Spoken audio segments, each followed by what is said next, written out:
Hello, everybody. Welcome back to another Sunday Pickup Live. Looks like we got a few people already filed in.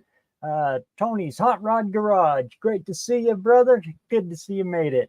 Hope it's not burning you up down there in Arizona. And we got Ollie's Garage. Always good to see you, Ollie. I see you finally made one. Then we got Turbo Tom in the house. Good to see you, man. And First Responders Garage, Damien just sliding on in there. Great to see you, man. And our good friend up in Norway, Eric. Great to see you, man. And John Wilburn, the man with the plan. Great to see you, man. Let's see. I hope I didn't miss anybody there. And of course, I'm Max Wedge, Dick Dastardly. One of the best names on all YouTube. And of course, we can't forget Up. Great to see you, man. So, what's everybody been working on this week? Me, I've been doing a whole lot of bouncing around. Oh, no, Ollie. What happened? Been laid up since last Wednesday? Oh, good Lord. Good to hear you're back up and moving around.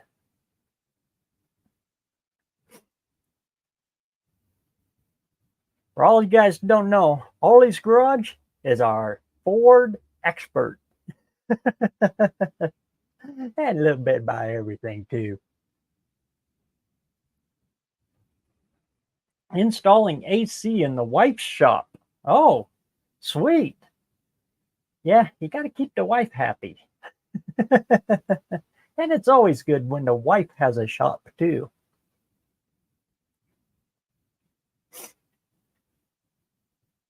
I've been trying to get rid of mine. I got a great big industrial rooftop one out there. I got to get rid of that dang thing.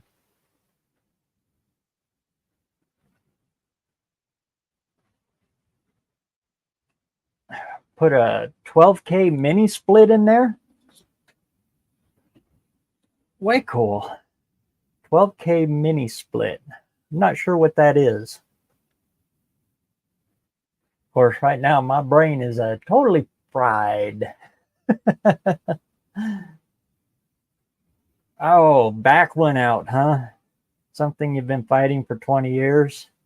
Was drugged up for the game show on Friday. Oh, Lord. Yeah, I missed you on Friday. I was too busy hopping. I missed John's live. In fact, I haven't caught one of John's lives, which I usually hit religiously, in about a month now. Good Lord. That things have just been too tough. But man, I hope you're feeling a little better. There ain't nothing worse than back problems. And it looks like we got Triple M sliding in there. Any rippers want to? Absolutely not. 1, 2, 3, not it.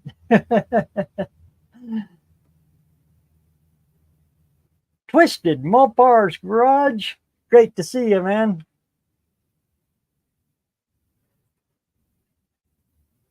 Roofing. That is that is one thing I do not like doing. Of course, I'm scared to death of heights, so that doesn't help matters.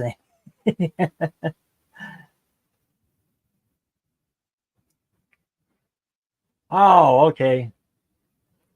Heat pump and a AC. I get it. Heat pumps, when those first came out in the late 70s and people were going hot and heavy, they tried them up here in Idaho, but yeah, they just didn't work good. So you don't see a whole lot of heat pump split systems that work both ways. They just don't put out enough heat in the wintertime.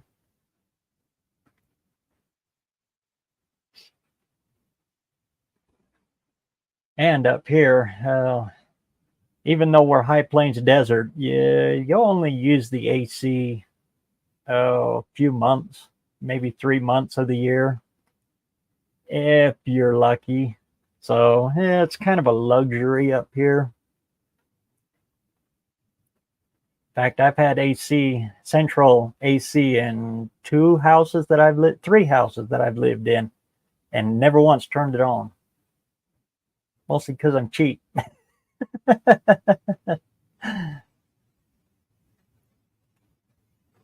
Now on the rebound, finally, it's hard to hit everyone's content.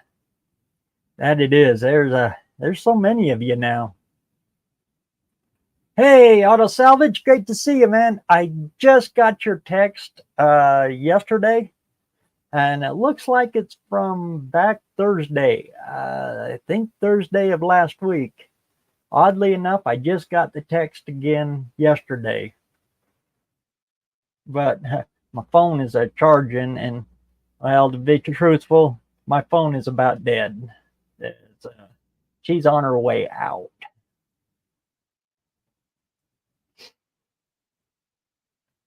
But anyway, good to hear you're back up on your feet, ASO. You know, I wish nothing but the best for you, man. Been helping a friend with his race car. It's developed a leak out front pump area.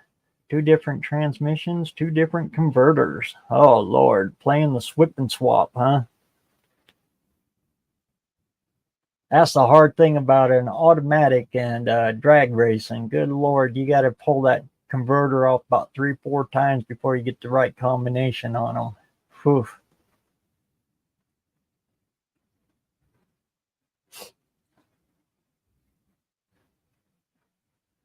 Let's see, get caught back up here. We are seeing a lot of mini splits going on over here. Lots of guys are putting them in their shops too.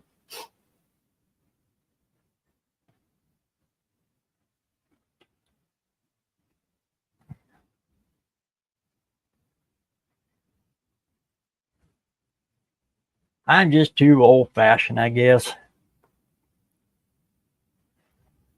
One of these days, I would like to step up into the modern era, though, and stick solar panels up on top of the shop. That part I would do. Not because I'm super green, because I'm super cheap. If it can help knock the power bill down a little bit, I would sure go for that. Don't read or believe all that stuff you read about Idaho having cheap power. That cheap power is only in small little places of the state. The power bill that I pay actually goes to Pacific Core. So Pacific Power, same company that's in Washington, Oregon, California.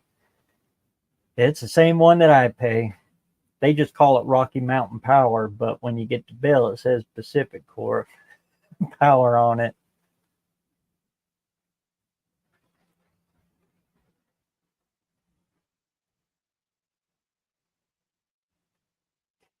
You're super happy with your heat pump, huh?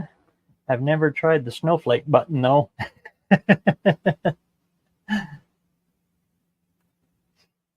Yeah, our power rates are pretty steep.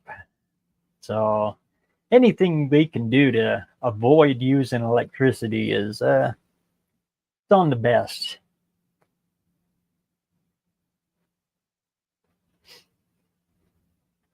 If I lived up in the Raft River area or Lost River area, yeah, that'd be a different story. It's good and cheap there. Or if you live in the city, you can get Idaho Power, and it's real cheap.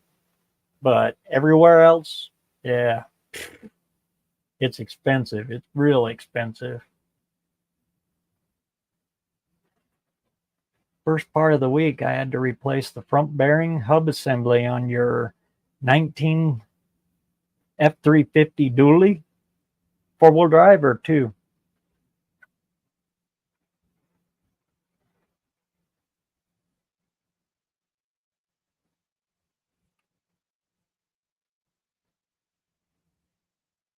Front bearing and the hub assembly. Oh, well, that's going to be quite a bit. Last one I did was on a 97, I believe it was, 4-wheel drive.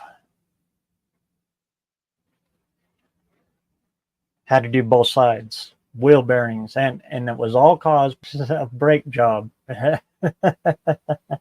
One of those brake jobs that should have been done a long time ago. One of those, yeah, just started making noise. It was, that rotor was all the way down past the cooling tins. Well, that heated up the drum, that took the bearings out, that took the hub out, that took everything out. I basically had to rebuild the front end of that truck. Yeah, when he got the bill of that, he wasn't none too happy. And it all could have been saved by a regular change of the brake shoes. $20 brake shoes would have saved that a long time ago.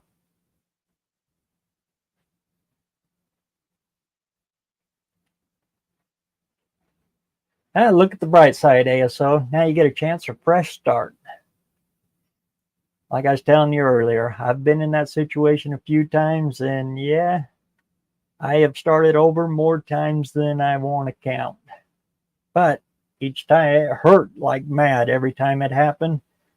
But about 2-3 years later, I found out that I was actually doing a lot better than what I was back then. So keep your chin up, man.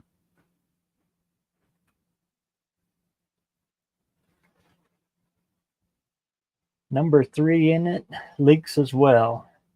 I'm thinking to put the pressure out the valve body, but we checked it, shows 210 to 212.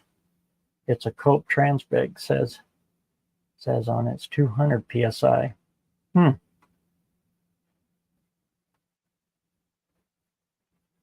Sticking in a Cope valve body, is that what you're doing?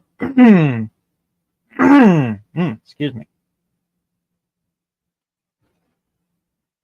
Let's see, get caught back up. Oh, criminally, I'm way behind here.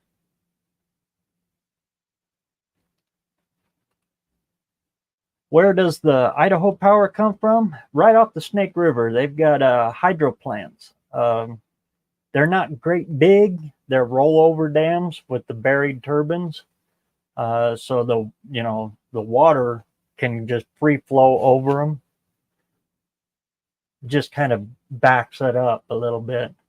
That's where Idaho power comes from. But back about the time of the Enron scandal that you heard about on the news all over the place, a lot of our stuff was tied up into the grid, as they call it, to help put power down into California. And after that, boom, everything up here, just rates have gone through the freaking roof.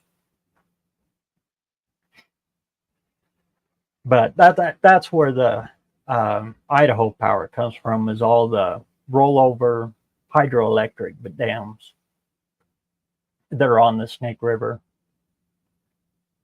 Same with the Big Lost. Well, the Little Lost is too small for it, but the Big Lost, there's a power dam on it.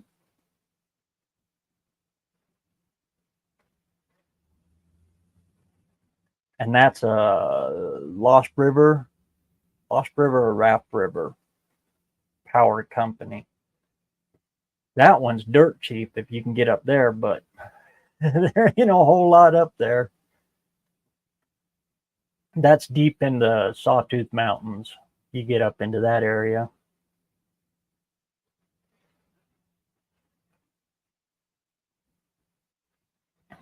Just down here in the valley, anywhere out in the county, the country, you're stuck with Rocky Mountain Power or Pacific is what it actually is. And it's a conglomerate for the whole western United States.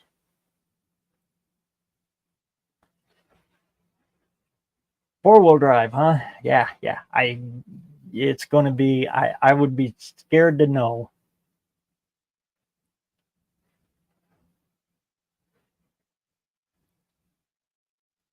I'm installing a 14 BTU window shaker into the wall in my shop. Think I'm still old school too. Speaking of which, I got to stick one of those in the back bedroom. The wife says it just gets too hot in that back bedroom. It does too. We got a big window that faces straight west. So as soon as the sun hits about noon, it just starts baking that bedroom. It's actually the master bedroom. And as the sun goes farther and farther down, it just cooks over the bedroom. Of course, I'm only in there at night, and boom, I'm back up and I'm going. So by the time I go to bed, it's kind of cooled off. It's not a big deal for me, but yeah, she wants it a little cooler in there, so I'll be putting a window shaker in there.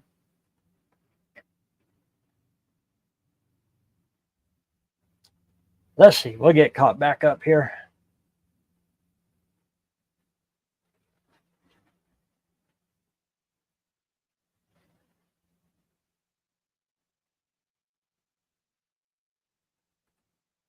With labor, the bill was $2K. I can see that. As like I said, that's about where that one was that I did. Of course, I did it for him on the cheap. I kicked myself for for doing that as cheap as I did.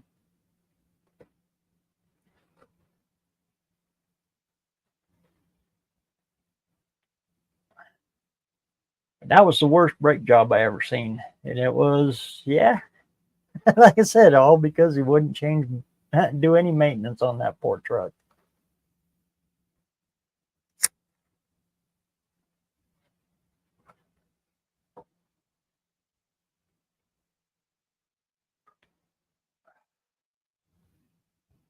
Holy cow, got a cloud. There we go.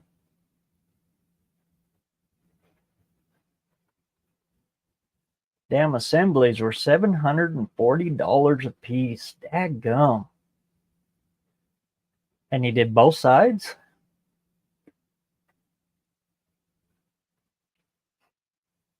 You got your No Name National shirt on too? Sweet. The best group on all of YouTube. The No Name Nationals group. I'll tell you what. Ours is the same way. The Enron scandal didn't affect you guys much. These idiots here seem to think windmills are the future, though. Oh, Lord, yeah. Yeah, when they first got the contracts to put them things in, it was supposed to drop our rates, and it's done. Our rates have never, ever dropped. They just keep going up. Sons of guns.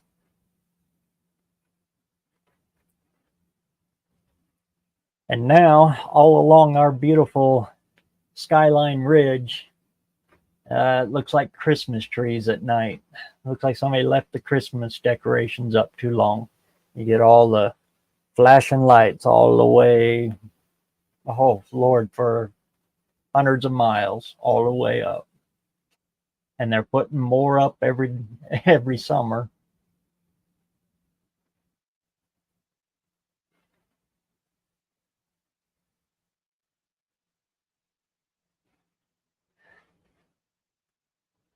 Already had the cope in it, huh?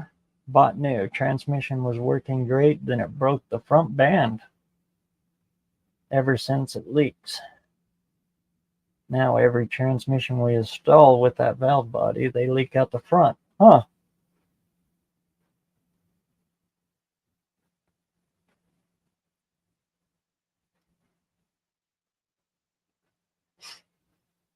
I wonder what's going on with that. I wonder if it opened the case a little.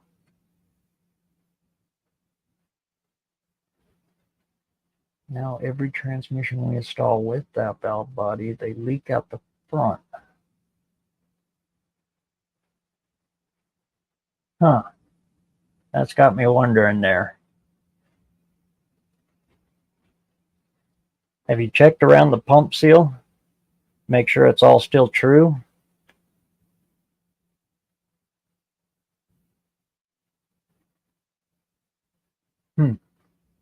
I had to think about that one for a bit. Of course, and I am no transmission guy whatsoever.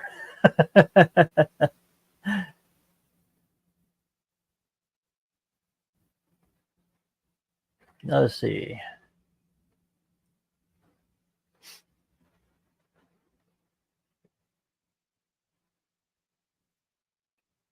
Speaking of the no-name nationals, I'm bringing a second car this year. You're going to like this one, huh? Sweet, you're bringing a rat. Either a rat or a street freak or just something put together to make somebody say, wow, why? But it's kind of cool.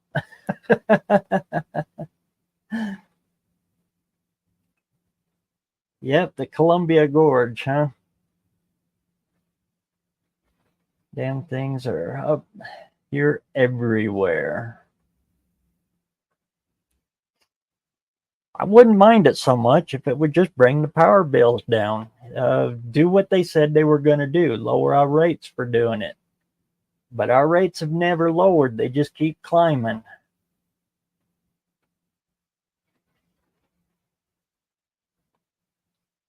And if you guys all seen my community post, whew, be prepared for next year. Bad things are on the horizon for my little state of Idaho. They shut off our water. And for reasons I can't understand, because the river and all of our water right now is beyond high. The river is running higher than I have ever seen it, or that I have seen it in years. And they just got ordered to shut down the water for all the farmers, all the way from the headwaters of the Snake River, all the way almost to Boise. The bad thing about that is it's going to drive all those farmers broke, and well, they're going to have to do what they can do to survive, so they're going to sell off their farmland.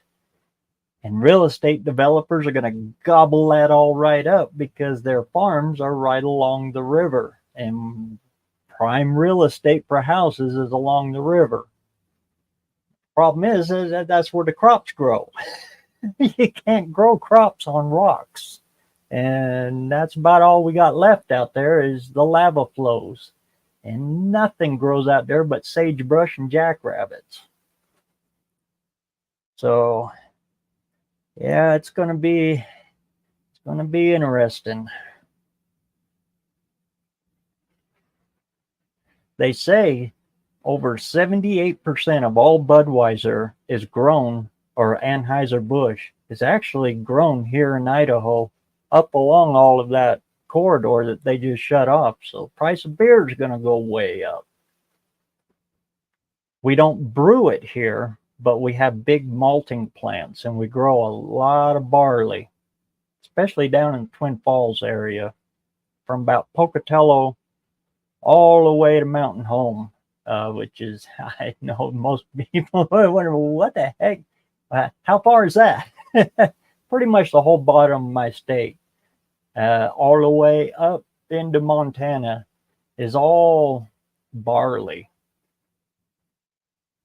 And there's malting plants everywhere. Huge, huge malting plants for Anheuser-Busch and Trocero beer, Mexican beer.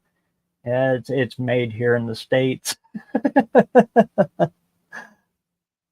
Anyway, big malting plants, and then they put it on train cars, and then they ship it all the way to St. Louis or wherever their malting or their brewing is, and they actually brew it way over in another state. But all that farmland, they've been ordered to shut off all the water. So that's all going to dry up and go away. And where that don't grow, it's all beef. So all them ranchers are going to dry up and go away because they can't water their winter hay fields. So it's going to be hard.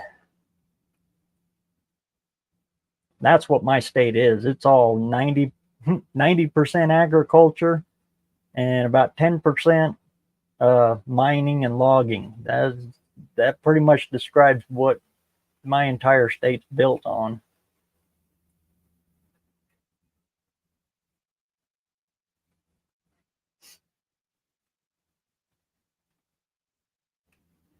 Bringing the rat, huh?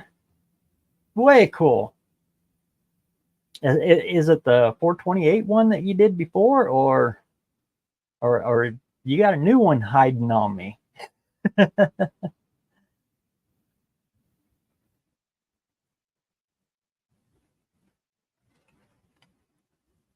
We've checked it all out after 2.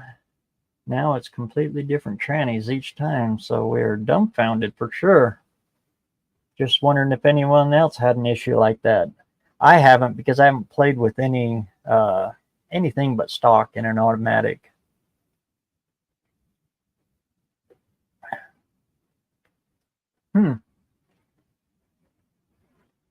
Keeps puking out the front. That's an interesting one. The different idea, their bright idea is for them to replace all the dams on the Columbia. You know how much electricity those dams provide? Oh, Lord. And it's ultra green. There's no way the Grand Coulee can ever be replaced. No doubt.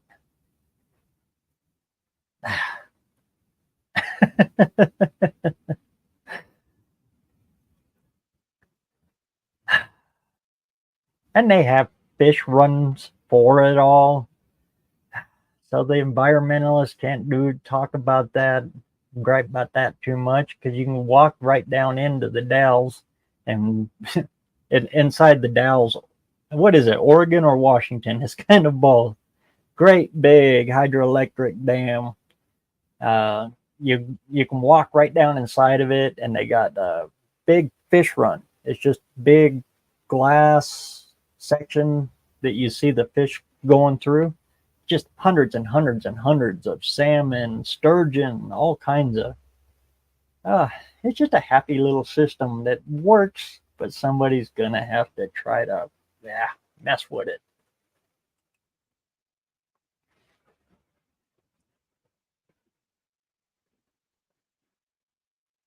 Let's see, get caught back out. Very strange what you said about the farms. UK and several, I've been watching what's going on over there in Europe. Yeah, those. Where was it? The Netherlands, when the farmers come right up there with their manure spreaders and covered the Capitol building in manure. I think it was the Netherlands that did that. Oh, and just massive farmer protests all over Europe. It's kind of coming over here now. My state just got hit. I'm expecting a whole bunch of others are going to start getting hit. And that's totally 100% my opinion on the whole thing, because I've been watching real estate prices. Well, I come from a long line of ranchers. This looks like a land grab to me. And the fastest way to get land out of on a state is to shut the water off. You can buy it for pennies on the dollar after that. It's sad, but like I said, in my opinion, I think that's what's going on. It's got to be, because there's water everywhere. The river is running harder and heavier than it has in decades. And we've gotten lots of snow. You go just east of me on the foothills up there, and there's still snow up there, and it's June. So it's not that.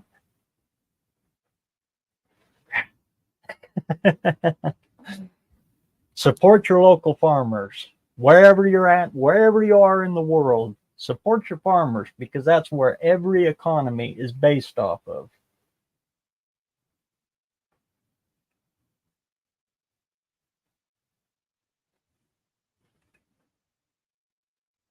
It's time we stop letting the gosh dang government dictate. Exactly right.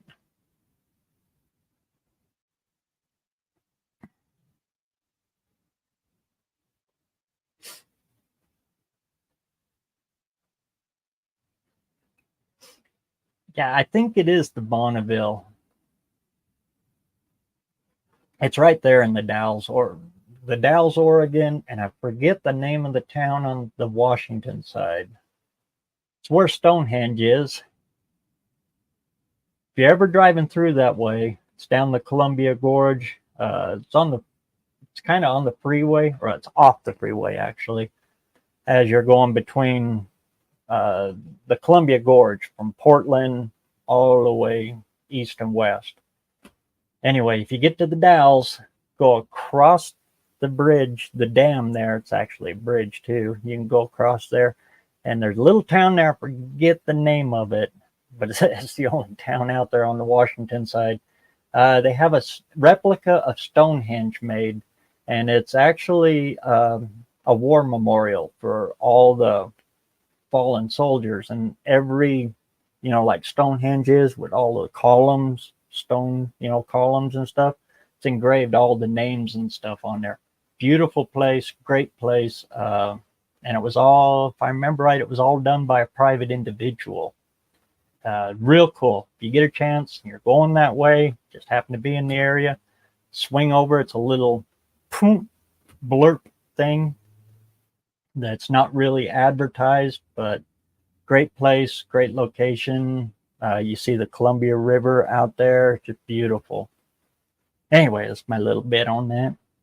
And you can stop in at the dam, and that's pretty cool. You get to walk down inside. It's kind of eerie, especially when you get up to the viewing area where you see the fish go and everything. You hear all of that water and all of that power as you're right in the middle of it. You get that wall, wall, wall, wall sound of the just sheer power. It's just real eerie and real cool. Anyway.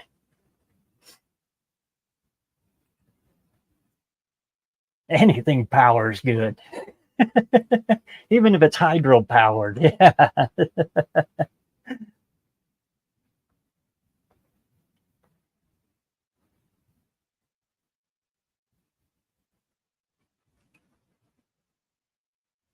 JB and Lars and Alex, BRG, that's Busted Radio Garage, are all up Power Tour, huh?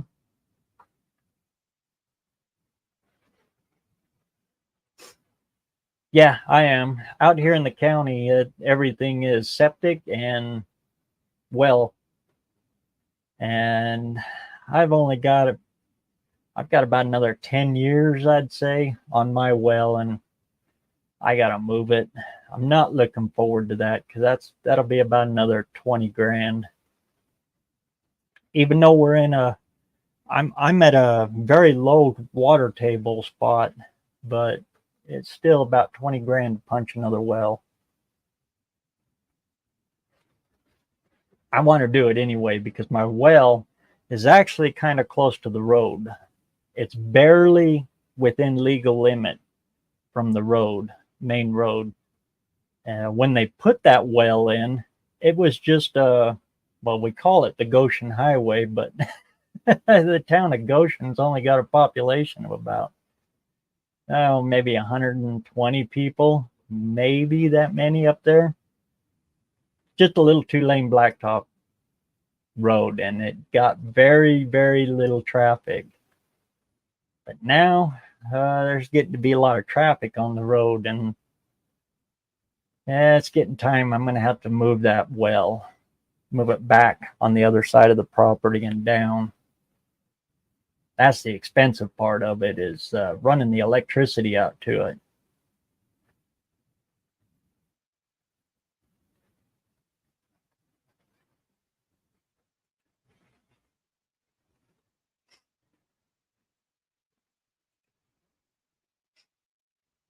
Government's already control the farmers. Yeah, that started back in Nixon's time, I'm sad to say. Well, you got the ball rolling. I forget the name of the Secretary of Agriculture under Nixon. He got the ball rolling, and good Lord Almighty, it's just been a snowball ever since.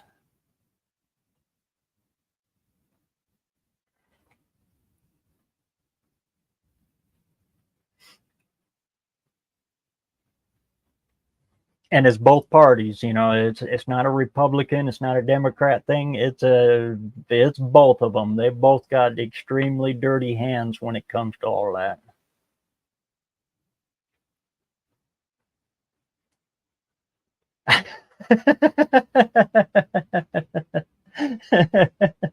Yeah, that it does. That's a slippery rope to slide on. That's for dang sure. How about them Fords?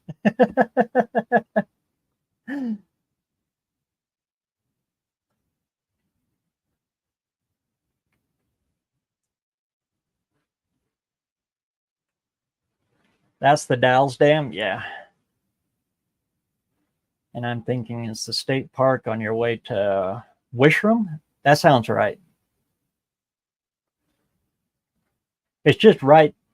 It's just a little fly speck town, just on the other side of the dam, just a little bit from there, like 5-10 miles away from the dam.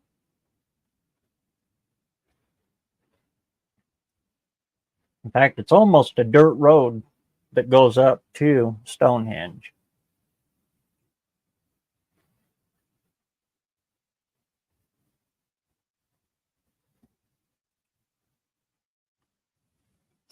Farmers can't keep any of the seed they grow now. Haven't been able to for years as well. Yeah, all part of that spread it around philosophy.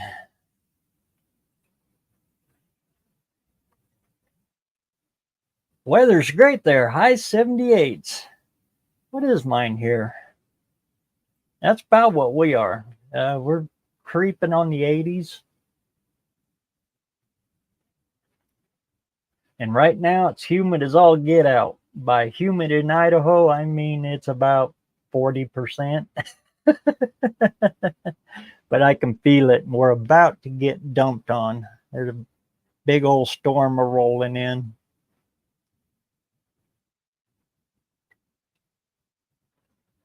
It's kind of crazy here.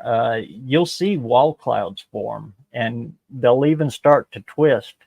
Uh, Anybody from the Midwest that moves here and looks out across the lava flows, the desert out there, as the storms come in, because most of our wind comes from Oregon, comes in from the west, and it meets in with the wind that's coming up from Utah from the south, and it'll get those clouds to spinning like a tornado. It's all the signs of a tornado, but we'll have those big thunderhead wall clouds, they're called, and they scoot across from the west of me, and they come up about, I'd say about 20 miles west of me, and then they turn and go north. But you'll see them, they'll turn. Sometimes we'll have cyclones form, but very rarely do they touch the ground. And if we do get a tornado out of it, it's generally pretty small. We haven't had a good size property damaging tornado in, good Lord, decades. But it's kind of funny. You can always tell when we get a new weatherman in the area that's from them areas, because boy, oh boy, they'll throw the emergency warning systems all over the place. And then the old weather, an actual meteorologist will come in and say, whoa, whoa, whoa, whoa, wait. This happens all the time. Don't worry about it.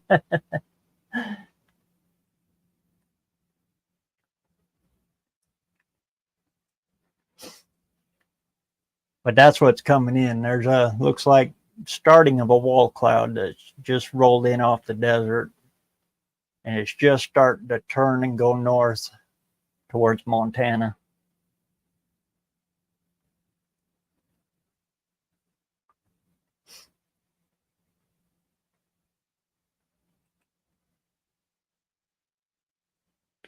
Be in the 90s after Wednesday. Yeah, we're creeping up there. We're getting close to what you are.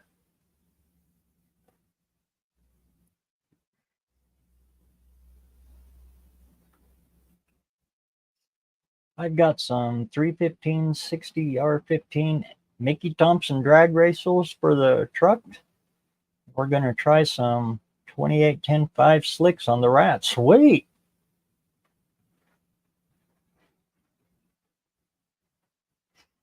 I picked up a set of Hoosiers, but they're a little bigger than 28. They've been kicking around the shop forever, way up in the corner of the shop. And I finally drug them out and blew most of the dust off of them. And I was going to run them, but they're a little bigger than 28. I think they're 30, 31, or 30s, I think. I'll save them for something else. That's too much tire to get into that 58. I'm gonna knock it down to at least a 28. I don't want to be cutting up the back of the car. That's the reason. I'm trying to find. I'd like to find a set of cheater slicks, 28-10-5, round in that area, maybe a little small, not as wide, like the old pie cut cheater slicks. That's what I would like to find for it. Hey, Functional, great to see you. Swinging in before your premiere, huh? 76 degrees and stunning pretty outside. Right back at you, man. Hope all is good with you, too. Did you see on Cousin Mike's video about 2 weeks ago, maybe a week ago? He found a little Matchbox camp trailer hiding in his boat, of all places.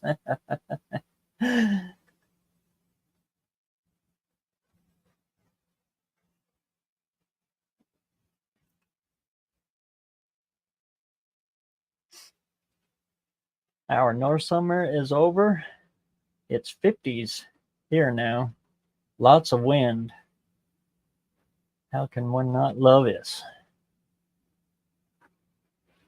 Like I said, one of these days, I would love to go up and see Norway. Take a tour through all of Scandinavia there. Norway, Sweden, Denmark. I've got a cousin, my great-grandpa's, well, I think he's passed away now. But he's the only brother that stayed behind in Sweden when my great-grandpa and great-uncle came over. And one of these times I would like to go back and see the old family farm. I've never seen it. I've never even seen pictures of it. But it's down on the southern tip of Sweden. I forget the name of it.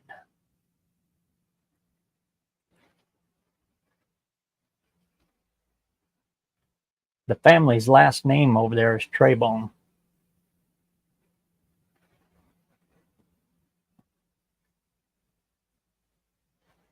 My grandpa moved over here, though. They went through Ellis Island, and they dropped that surname, and my great-great-grandpa Trebon was Pierre Trebon, however you want to pronounce it, I guess. So they took his first name, and since he was a son, they adapted Pearson, and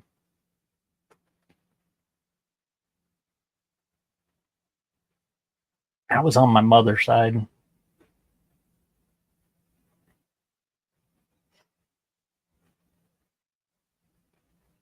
I remember as a little guy back in the early 70s, my great uncle Axel would come over.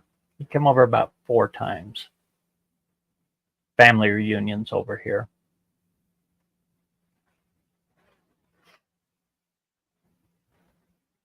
With them and the Christiansens, and the Christiansens are Danes. They're from Denmark, but they're cousins of ours. fact, that's the reason they my great grandpa come over here was because of the Christiansons. They grow potatoes here. They had at one time they had almost all this valley, all the way up through here and the town of New Sweden, of all places. Go figure. So they sponsored my great grandpa to come over and his brother to help with the farming because the Scandinavians know how to irrigate, flood irrigate. They're like at one time they were the flood irrigating masters, and everything out here at that time was all flood irrigation.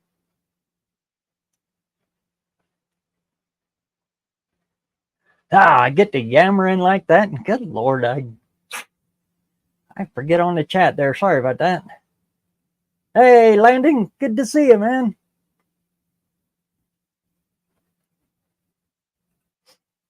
I mentioned one drag nomad once earlier.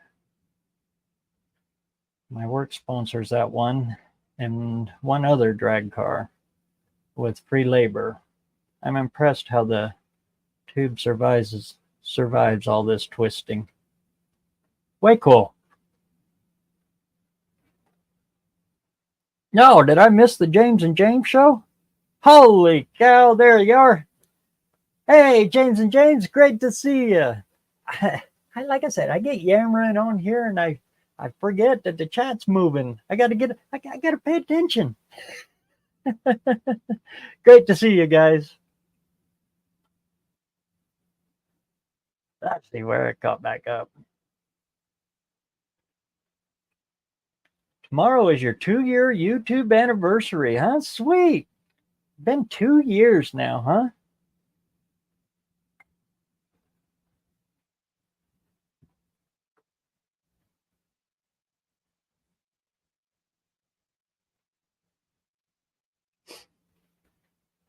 Yeah, if I make it up that way, I'll or over end up that way, I'll definitely look you up there, Eric.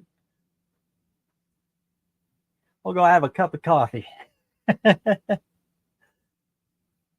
That's cool, your family history. I've tried a lot of doing this on my father's side and could only get back about 4 or 5 generations and hit a dead end.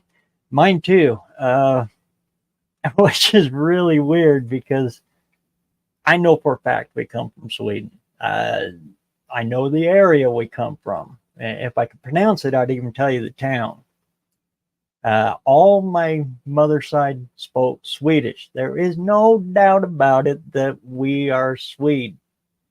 And that DNA thing come around because just like you, my father's side just goes boom and hits a brick wall and disappears. So I decided to do that DNA thing. You spit in the tube and send it off. Come to find out, I'm not much Norse. Mostly Saxon, German, and Celt. A lot over in England too. That I'm thinking is my father's side. But come to find out, the part of Sweden we're from wasn't always Sweden. I guess they used to call it Geatland, the land of the Geats, and the Geats were predominantly German or Saxon. The Saxons kind of were all over there, and the Danes are kind of more German than Norse. That blew me away, and then from there it just snowballed, and I dove more and more into it.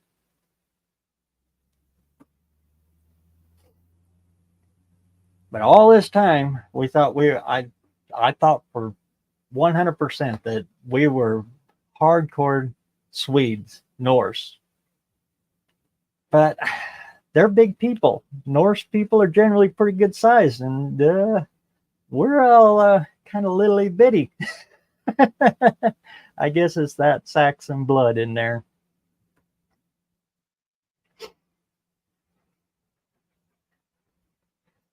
One of the cool things about that, though, it was Ancestry.com, way back when they were doing all the commercials and stuff. One of the things they'll do, if you ever sign up and you ever do that, is they'll give you a hint on somebody famous that you're related to. By fame, related, I mean like 110th generation down the line. Come to find out, I'm related to Mercedes, or Carl Benz of Mercedes-Benz, the guy who actually invented the automobile. I thought that was pretty cool. How far down the line? Probably so far that my inheritance out of that will be half a penny. But I thought it was pretty cool. Of course, they give you that because then you can do their extended subscriptions for like $130 a month. We'll tell you more. No, that's good enough.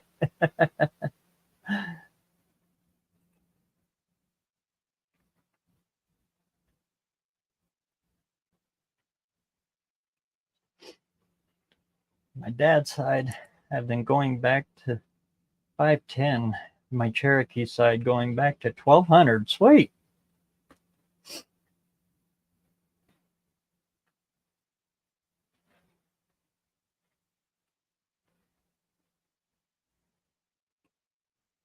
My sister is the family historian. I don't have a clue how we got here. I'm sure they floated over here somewhere.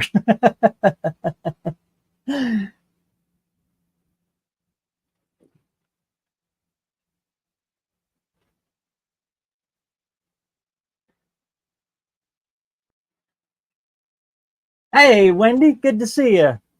I'm sorry if I missed you earlier, but if you came in, and say hi to Don for me, just in case I missed him too. Got to run to the garage, huh? Sweet. Holler at old Don. My mother is Blackfoot Indian in her, so I don't know. It's kind of crazy that the town just south of me is Blackfoot, Idaho. Why they called it Blackfoot, I have no idea, because it's right in the heart of Bannock country. It's right next to the Shoshone-Bannock reservation. And as you look due east of Blackfoot, you see Mount Putnam, which is kind of a sacred mountain to the Bannock tribe and the Shoshone. They were kind of almost the same tribe. But the Blackfeet, they're a long ways north of here. I don't think there was any Blackfeet anywhere near here. Why they named that town Blackfoot, I have no idea.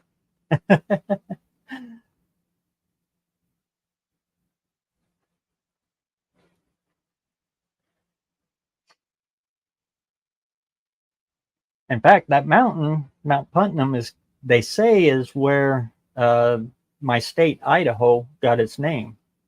There's a saying in Paiute, which is the language that the Bannock and the Shoshone and the Utes and all of those spoke. They all spoke derivatives of Paiute that went Aidi How, which means behold, the sun comes over the mountain, comes over Mount Putnam. And that's where they kind of got the word Idaho, Idaho. When they tried to spell it, they come up with Idaho. I don't know. It's a story that is passed around here all over the place, but and that mountain is just right over there. As I'm leaving my dad's place, which is just I think less than a quarter mile from the house, you look right at Mount Putnam. And of course, that's what we call it. What they call it is something different.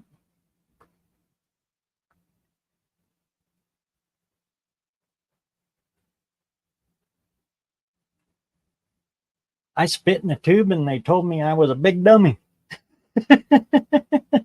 You got the red fox treatment.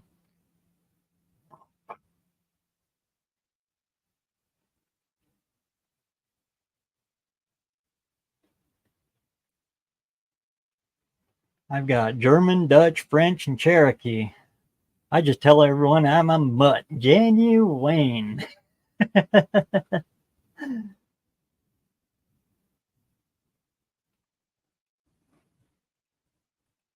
You're related to President Cleveland? Sweet.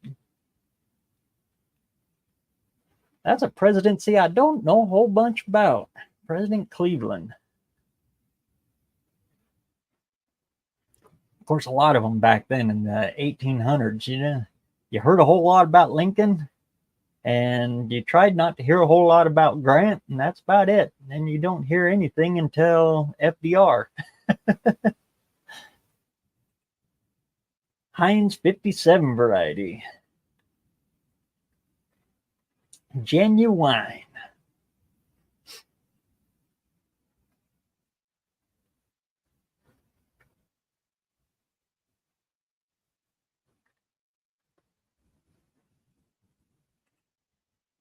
ASO isn't the native Cherokee. He's got Jeep Cherokee in his blood. I thought that would be a 4% or 6%. That's pretty cool. On my mother's side, I have the tree where our cousins with Jesse James, really, through marriage, I'm related to the Jameses. It's through marriage, though. That's when you get into the Lords. So, way down the line, we might be related by rumor, James and James.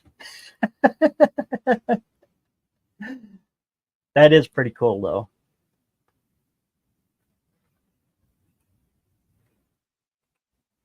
DNA test. 63% Scottish, 16 Irish, 11 Mid-African, 5% Native American, and 4% Southern French. 1% bullshitter.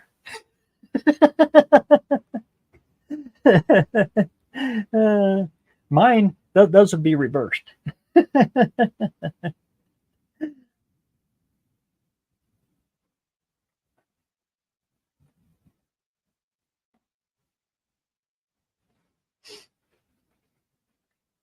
I'm just a mutt.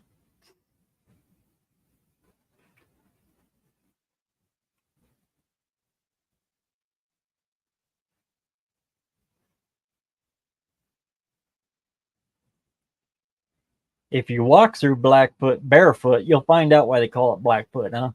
I would guarantee that's probably spot on correct.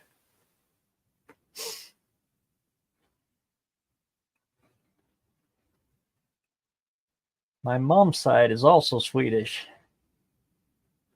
100 plus years ago.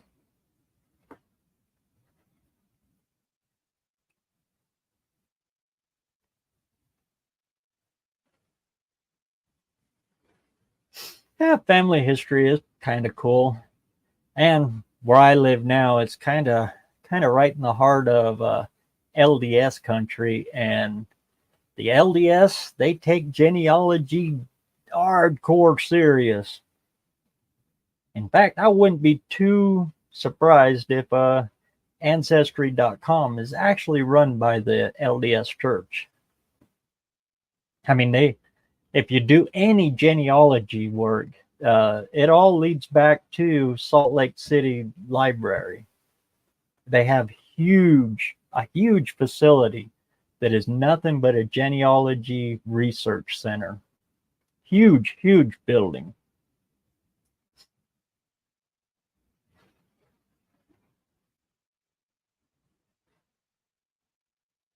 So living around here, yeah, it's you hear a lot about it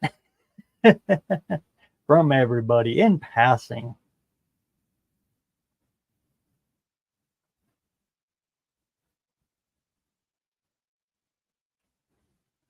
Your dad's mother was full-blown Polish.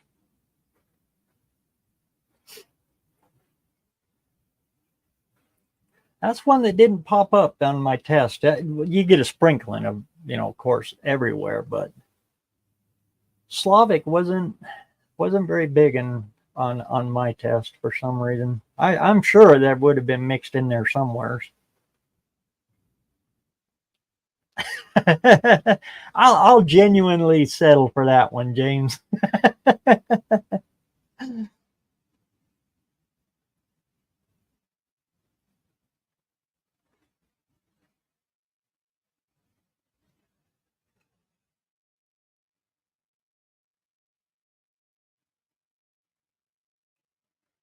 I have two people on your list that show first cousins, but I've never heard of them.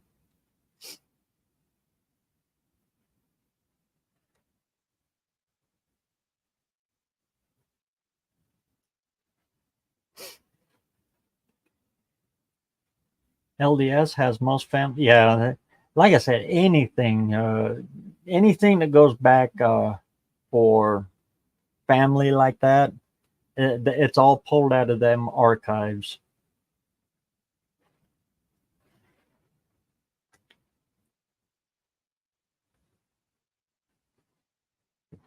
The LDS, like I said, are very, very thorough on that stuff.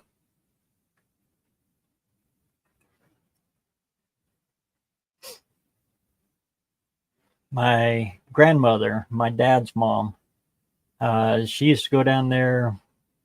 Oh, her and my aunt Jean would go down there about once a year and just spend 2 days going through records and trying to fill out the family tree even more.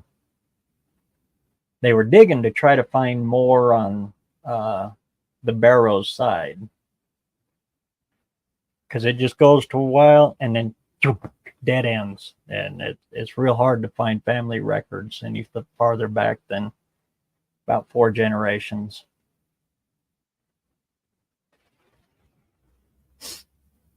Solid ones. There's, you know, everybody claims that they're related from somebody that was came over on the Mayflower, but and my family as well, but I don't know, have definitive proof of any of that.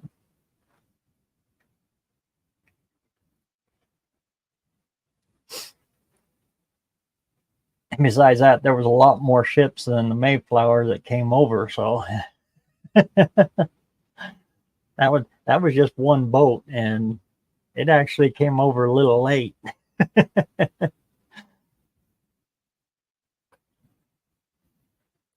I think Roanoke had already disappeared by the time Plymouth was founded.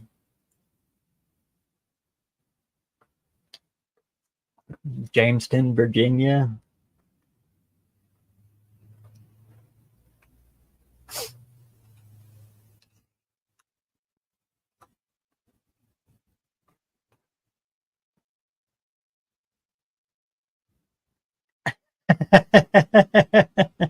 Your dad's side made it up because they didn't want to be called Landon anymore.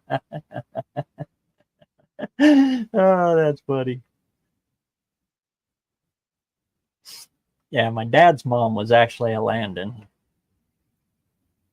She would have been cousin Mike's great great aunt, I think.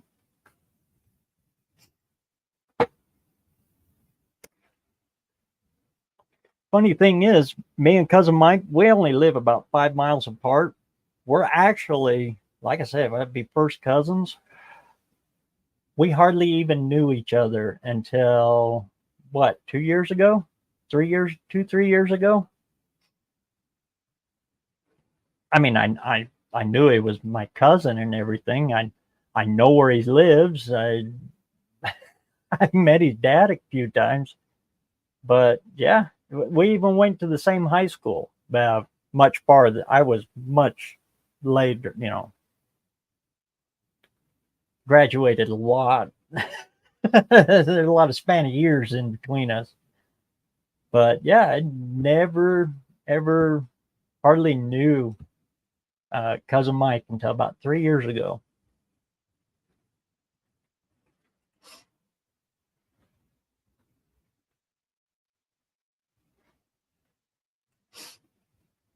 Yeah, our whole family tree. It just did. Uh, we kind of keep our distance.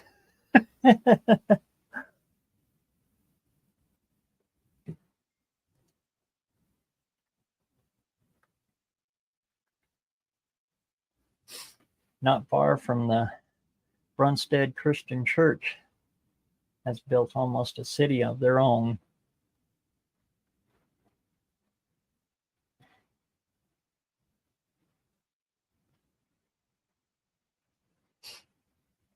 My third great grandparents are in the history books. Going to school, never knew it. He was told not to say nothing up till then they could send him to Oklahoma.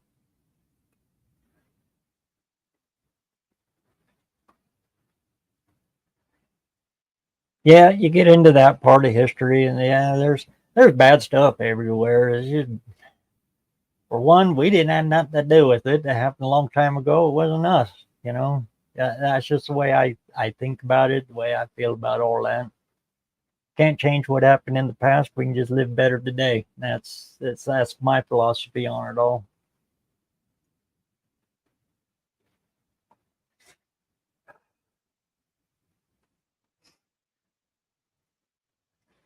So, other than all that, what's everybody been working on? Chasing leaks in a transmission, puking up the front. I'm still, you can tell that is that that's popping into my head.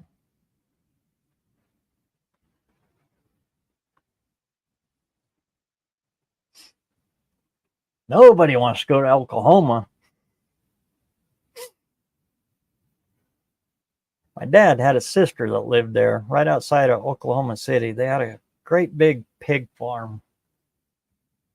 And that last real big tornado, about 20 years ago, 15, 20 years ago, wiped them out. And but it totally tore up the farm. And so she sold out and moved to the city and got divorced, moved to the city. But that's the only member of the family that went to Oklahoma.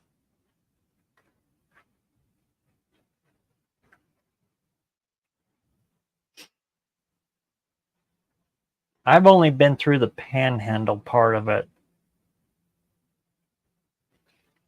Texas, too. I've only caught just that little smidge where you go drop through the panhandle of Oklahoma and just caught the very tip of Texas.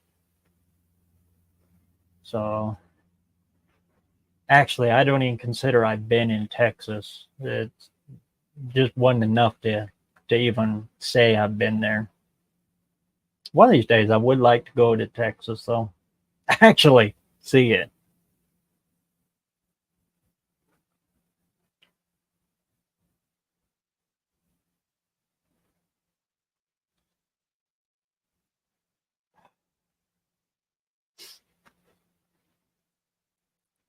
There's got there's all a bunch of people I'd like to see down there.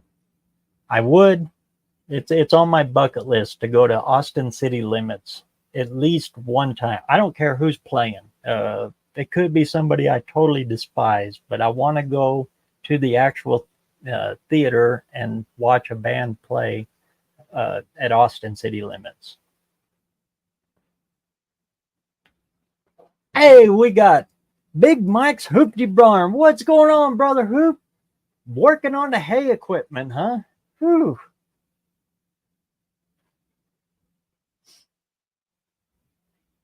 Actually, our first cut was very late coming this year because of that late, all that, those storms that hit us in the spring. Good Lord. I didn't think spring was ever going to come. It really shocked the hay crop this year. And I don't think we got much of a first cut. In fact, it's kind of spooky with the weather and now the water shut off. Yeah, that's spooky. I'm glad Cousin Mike found somebody who wanted my horse because I'm afraid hay prices are going to be a little spooky this year. And she needed to go to somebody who could actually ride her and get her out and use her for what she was. She was just a weed eater for me.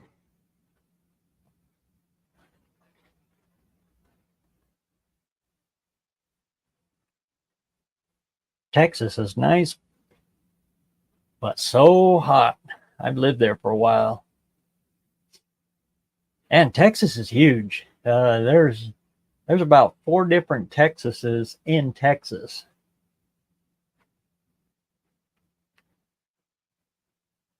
Houston area, I don't think I could deal with that. The humidity that comes in off the Gulf. Good night. I don't think I could handle that. I've lived in the desert all my life, and whew, humidity just kills me.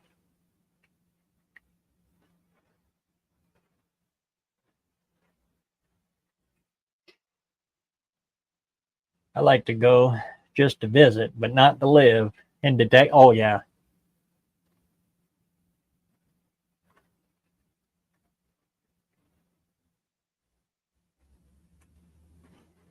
Funny, of all the places I've lived, I just gravitate back to Idaho.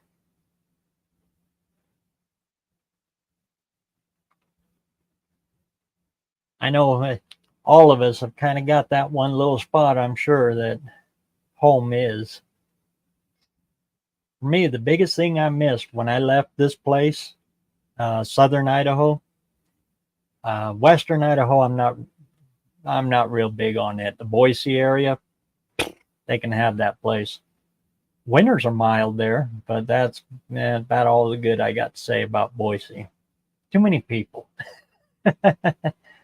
But the biggest thing I miss when I get away from this area is the sunsets. When the sun sets down over the desert, it's just our sky in the west just lights up with all the colors of the rainbow. It's just, I don't know. I've seen sunsets everywhere. Everybody says, you got to live on the beach and watch the sunset over the ocean. The clouds, I was trying to explain it to my wife. The clouds over there are immature. They're like baby clouds. They're all just kind of skip clouds. They haven't had all those mountain ranges to roll them up and, get the big, nice clouds that we have here. And that's what just drives our sunsets like they do. So that's the only thing I've really truly missed every time I've gotten away from this area is our sunsets. This sounds all mushy. That and I can go anywhere within 50 miles in any direction of where I live right now and find about 30 cars and pickups and trucks sitting in a field that are just waiting for me to go and pick them up for a couple $100. I can't do that anywhere else.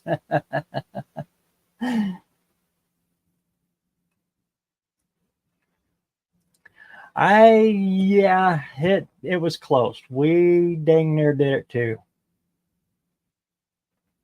When Doc Art was, I don't know if he still has it, but he had a couple of properties for sale outside of Memphis, probably way outside of Memphis.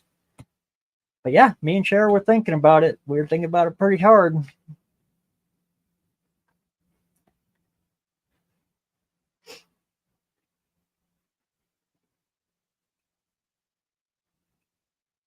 East Tennessee is the best. Yep, East Tennessee and West Carolinas.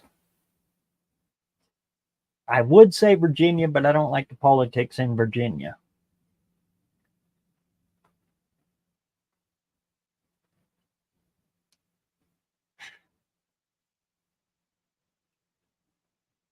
Pickup trucks. And that's mostly what you find here is pickups and big trucks. 1.5 tons to 6 tons.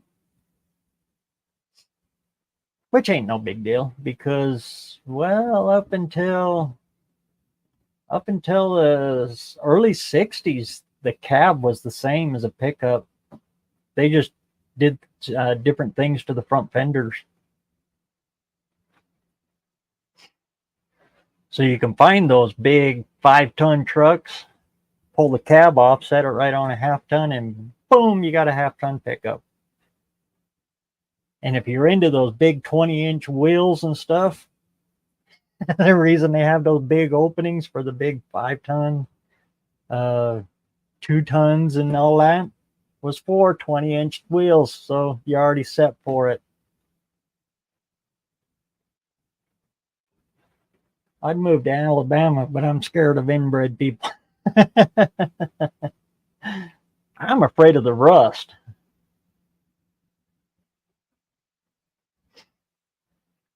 But with it being farm country and very agricultural based, and then you go into central Idaho and northern Idaho, it's all mining and timber up there.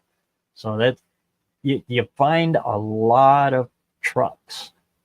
The cars pretty well got picked through. You gotta really look to find classic cars. But pick up some big trucks, they're freaking everywhere.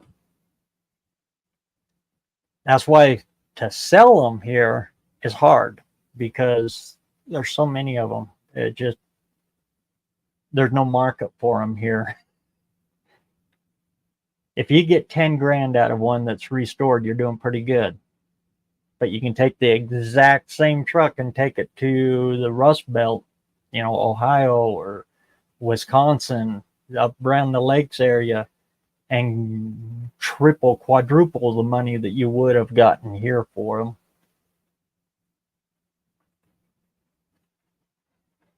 Or you find yourself a big old Cadillac or a Chrysler Imperial or a big old Lincoln, and we send them your way. Actually, to Sweden. Good Lord, the Swedes are just buying up those big Cadillacs and Imperials, big cars. Well, they look big, but they're actually pretty small.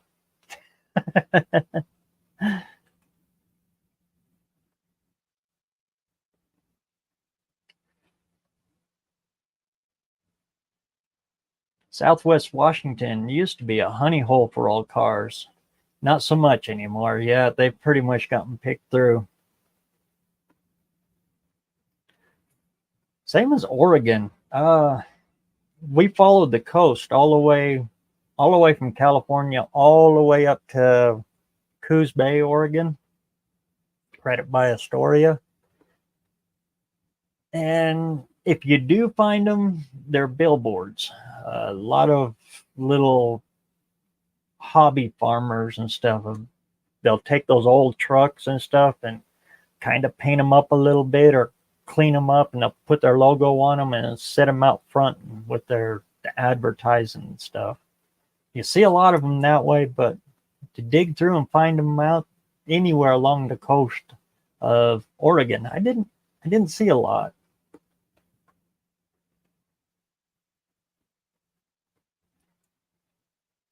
Southeast Washington, the Anaha, and Oregon too.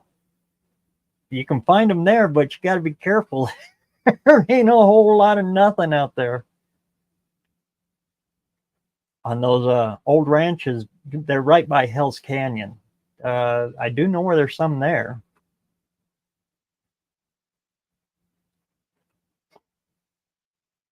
I'll give away one of my secrets. That's what you do, is you go and you look for those big ranches, because they use stuff until they couldn't use it anymore, but they never would give anything away or get rid of anything.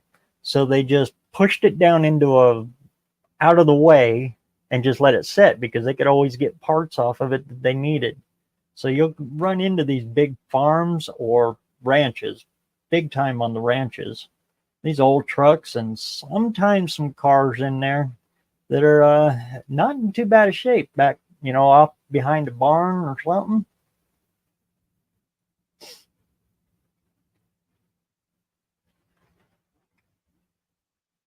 And you get into eastern Oregon and Washington, and yeah, you see quite a few that are up and around there, but you really got to get off the beaten path to find those places.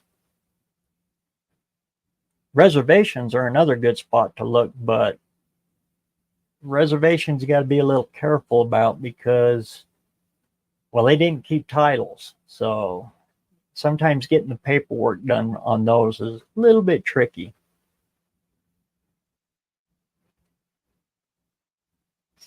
But they would do the same thing. They'd drive them until they couldn't drive them anymore, and then they just park them off in a spot where they can pull parts off of them as they need it.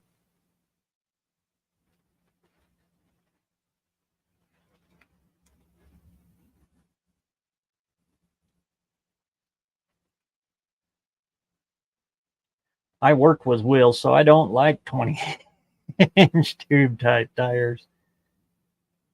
What's it called?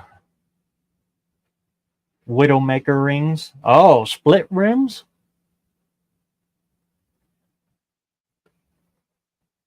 I think there's only 2 tire shops here that will do splits.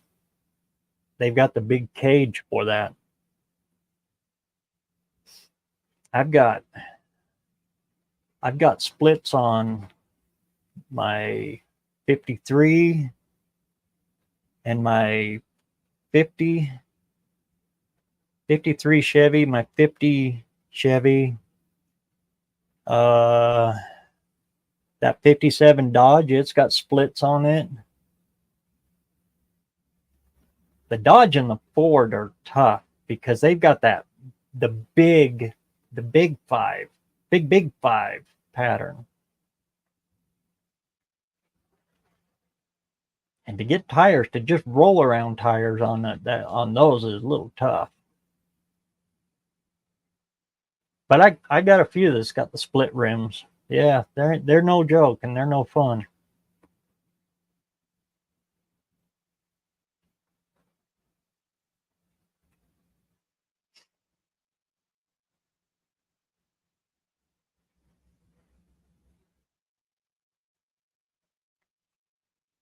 The internet car auction messed up cars. Yeah, unfortunately, eBay started it, and it just kind of rolled out from there. And then like Meekum and Barrett Jackson. Well, I don't know. It's a double-edged sword. It hurt it, and it also made it good. Made it better. It made the prices come up, which sucks for the buyer, but for the seller, it's kind of a good thing. Yeah, that's gone extreme on a few things, and it's made people want ungodly amounts of money for nothing. Yeah.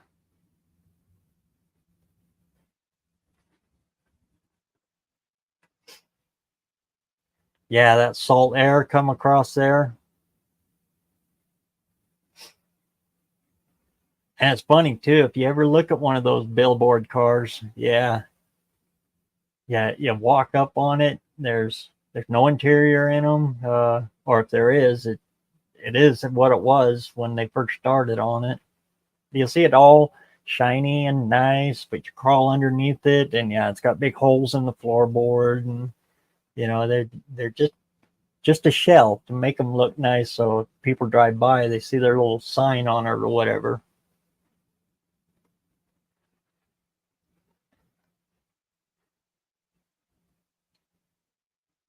You see them here too, but here they're usually still in pretty good shape because we're still high plains desert.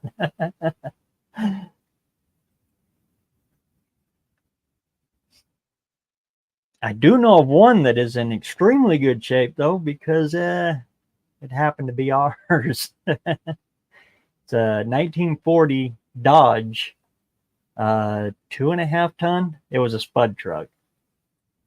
That there was absolutely nothing wrong with that truck. The paint was even still good on it. It sat down in a spud cellar for decades. Had the flat 6 in it. Anyway, my dad ended up with it. He got it for next to nothing. He pulled the old potato bed off. And it was an old wooden potato bed. The lumber on it was pretty rotten. But he sold that to a guy so he could use it as a cabin barn. He took it and he flipped it upside down and sealed the conveyor belt part that used to unload the spuds. And he sealed that up and used it for a calving barn, place for his calves to get in out of the weather. Then Dad took the truck and sold it to a guy up on Antelope Flats.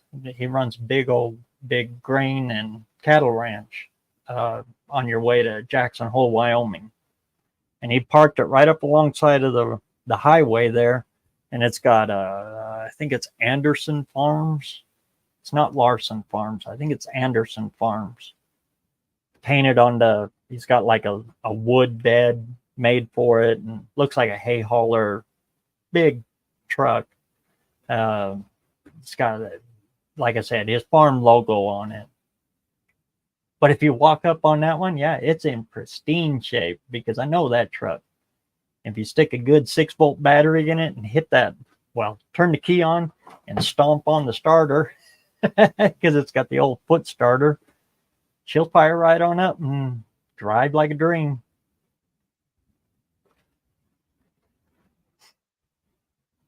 The guy that bought the bed from my dad to use for a calving barn, that's cousin Mike's neighbor. He just lives a little farther down from cousin Mike. Good old Devon Meekum.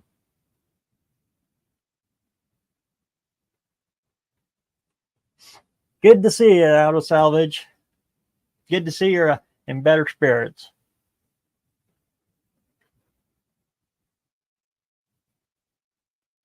Yeah, those split rooms. Boy, you got to be careful with them. Hey, look at here. We got Ed's Machine. What's going on? Great to see you. I have watched a couple of your videos. I'm sorry. It's just a like that I gave you.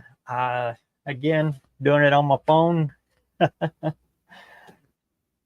When I'm on my phone, it's real hard to leave a comment, but I have watched your videos. Good job, man.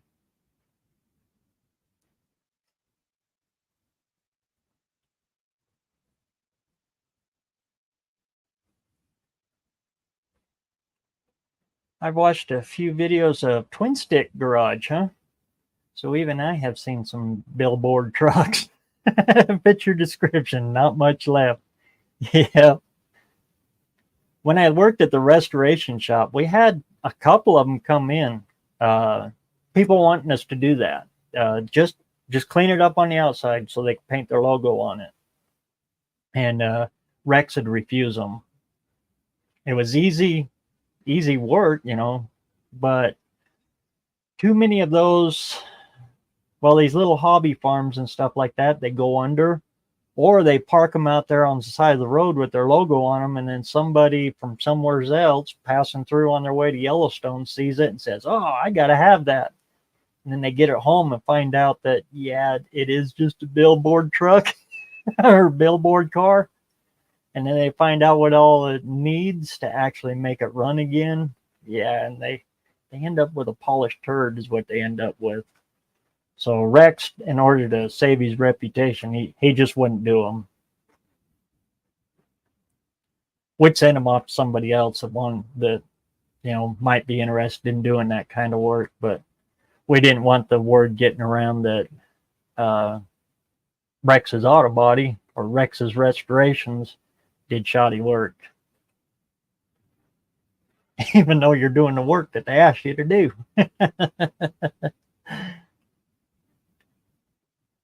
You run into that a lot when you're in business for yourself. Oh, Lord. To this day, I still get crap from people around town here. It'll still come up every now and then over a truck that I did for a good friend of mine. Good old Denny. He paid me to put the engine in his truck or in his coupe. Was a 46 Plymouth business coupe. He paid me to put the engine in it. That's it. And he also wanted to rewire it. He wanted to convert it over to 12 volt. Well, I got him the wire kit for it. This Speedway universal wiring kit. That's all I did to it. And I just hooked up enough wires that he could start it because he had somebody else build the engine. All he had paid me to do was only $300. That's all I charged him to put the engine down in it, hook everything up. to this day, and that job was, good Lord, quite a while ago, 4 or 5 years ago. And Denny's passed away 2 years ago. Anyway, still to this day, I get crap about the shoddy wiring I did on that car. I didn't wire it. All I did was drop the motor. That's all he paid me to do. $300 to totally wire a car and drop the motor in it? Heck no. And I gave him a good deal on just dropping the motor in it. The stuff you go through and do stuff on your own for your own business.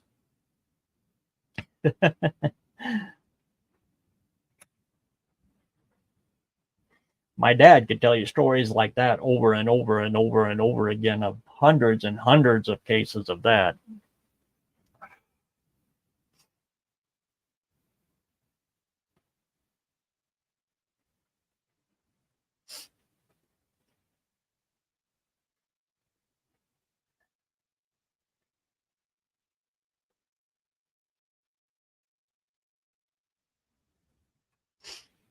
Amen to that, Ed. That is so true. And you really got to be careful of the guys that come in for an oil change expecting you to rebuild the whole car. Oh, Lord.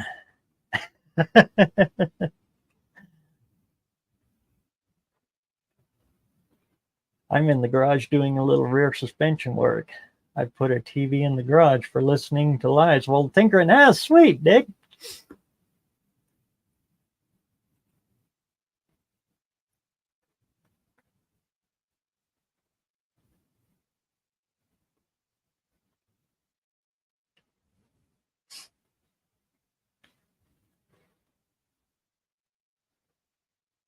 But one good thing that my dad did teach me, and it stuck with me for all my years, especially living in a small town. Like I said, my population is only 476, and that's actually in the town big enough to have a school. My actual hometown is about half that size. Little town of Basalt. There's nothing there but a church and a post office. We go to school in Perth. But anyway, one of the things that's always stuck with me, my dad taught me, is you never talk bad about somebody else's work. You can think it, but never talk bad about it. And we never did. In this little teeny little community here, there's 1, 2, 3 when Dad was going. There was 3 automotive shops. We never competed against each other, though. We all worked within all 3 of our specialties.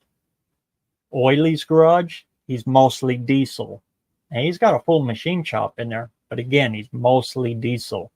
That works on a little bit of everything. For Service Center, when it was up and going, when Steve was running it, he was real good with the computerized stuff, handling the electronics and stuff. But Steve, because Oiley was, diesel and heavy equipment stuff, Dad was up and going with Ron's Automotive.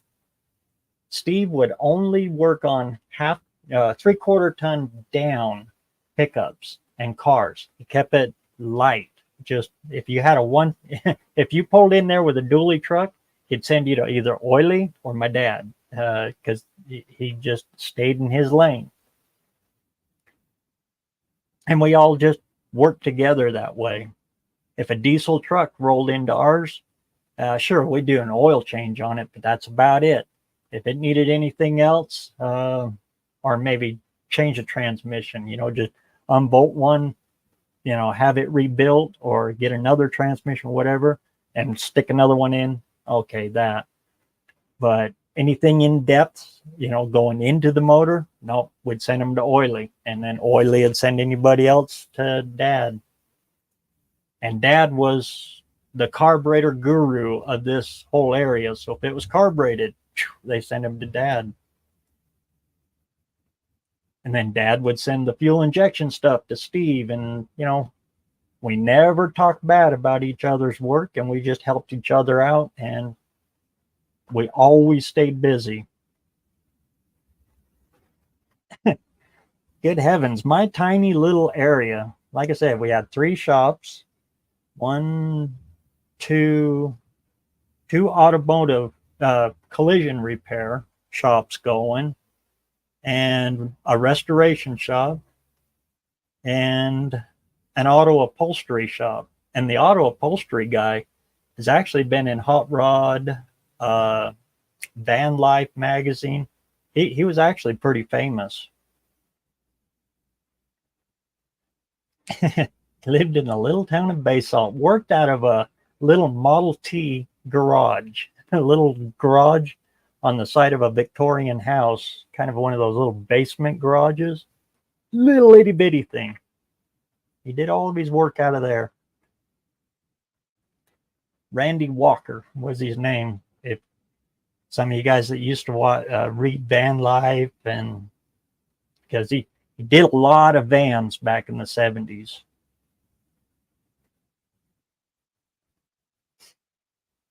And other cars too. He's very good at custom upholstery work. But he's totally retired now. He's just living life. Actually, he got in a 4-wheeler accident and kind of messed him up a little bit. So he's just full on retired now.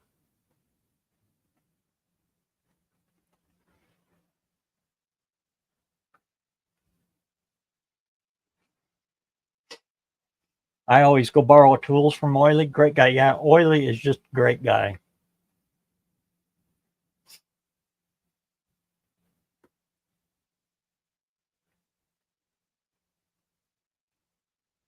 I am friendly and on a first name basis always. Yep.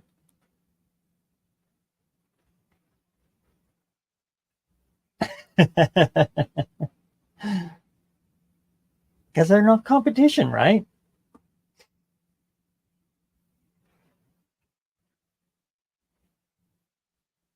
That's why I do very little on other people's cars. I got blamed for a transmission going bad after I did exactly on a rear wheel drive car. Yeah. Yeah. When you do a fuel pump inside the gas tank, all the way at the other end of the car, and they blame you for the radiator leak. Yeah. Yeah. Happens all the time.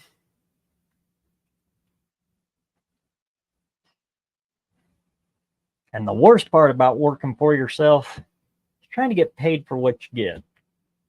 That's always been the hardest thing about being self-employed. It's getting paid. Everybody wants something for nothing.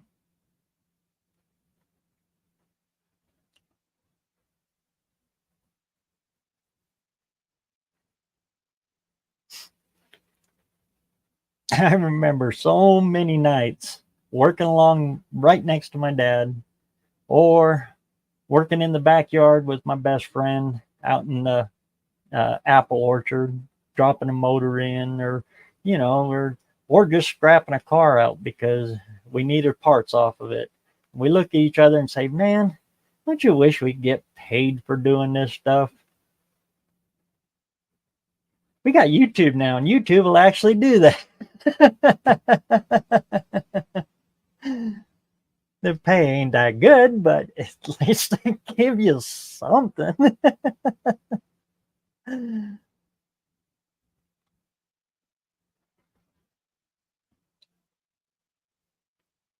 I remember that getting tossed around quite a bit. Man, we could only get paid to work on our own stuff. Yeah. You can now. It takes a lot of work, but if you can get to that point, YouTube will actually pay you. That's pretty cool. And you get to work on your own stuff. So when you put a fuel pump in the gas tank and the radiator leaks, you got nobody to blame but yourself.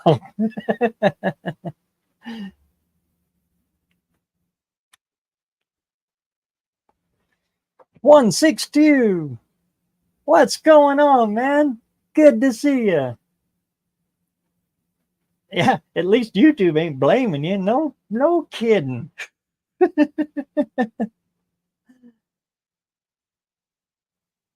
It really is pretty liberating, though. It even though the money ain't there, like a yeah, you hear all these masses. Everybody wants to be whistling diesel or whatever. It don't matter. It's just liberating to know that you can actually make $10-20 a year. I'm kidding. It's however much you want to put work into it to do your own thing. And that really is the American dream. To be able to do your own thing and succeed in what you want to do. That's I can't recommend YouTube enough to everybody because it's your shot. Your shot, you can do it. Wherever you're at. I say the American dream, but it's the human dream. Everybody wants to do that. So wherever you are in the world, and just get out there, shoot videos, and sit back and just have fun with it.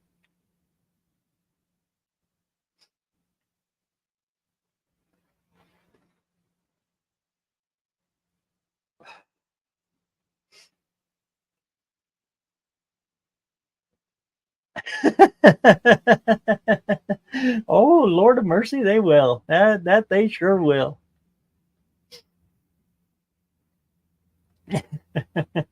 You always get those ones that they see a good time happening, so they got to get in there and stop that.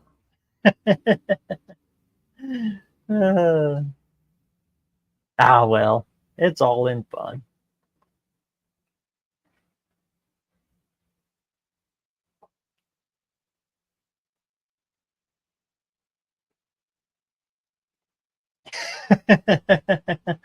Exactly. Him and there's quite a few others in that whole, I guess you call it a genre, the anything to get a view genre. Just yeah, just do your own thing, have fun. Some of the stuff he does, yeah, not my cup of tea, but he's doing it, so I guess he's doing it.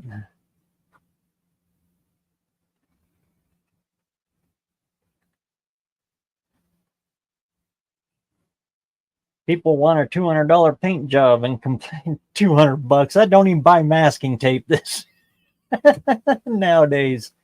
Oh, I ain't kidding either. $10 for a roll of green automotive masking tape. Yeah, you got more than $200 just in masking tape. And complain 2 years later because there's some bubbles or a little orange peel here and there. Yeah.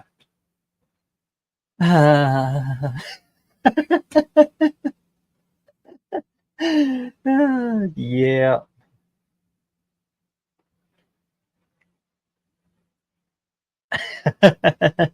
Yeah, it's easy to roll a car off a hill and just video it. I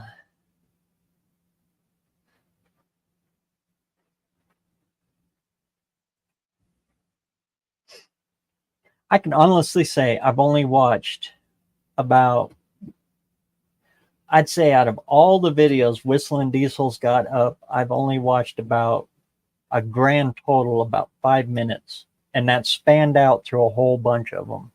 Well, not a whole bunch of them, but it's just not my cup of tea. But yeah, obviously somebody's. Hey, look at there. What's going on, Mr. Lars? Great to see you. I hear you're out on a power tour with JB. Good to see. Yeah, the American dream. I'm not positive that the YouTube we have up here will pay the bills. Exactly. And that's something you got to put into perspective. You see some of these that are like in I hate to say it, but third world countries where they're doing some weird stuff, clickbait stuff. But if they only make $5 off of that video, and $5 that day off of that little video that they're showing you some wacko weirdo stuff, that could be what they make in a whole month. So I can see why YouTube is, like I said, a lot of that weird third world ingenuitive stuff that you see on there. I can see why they're doing it.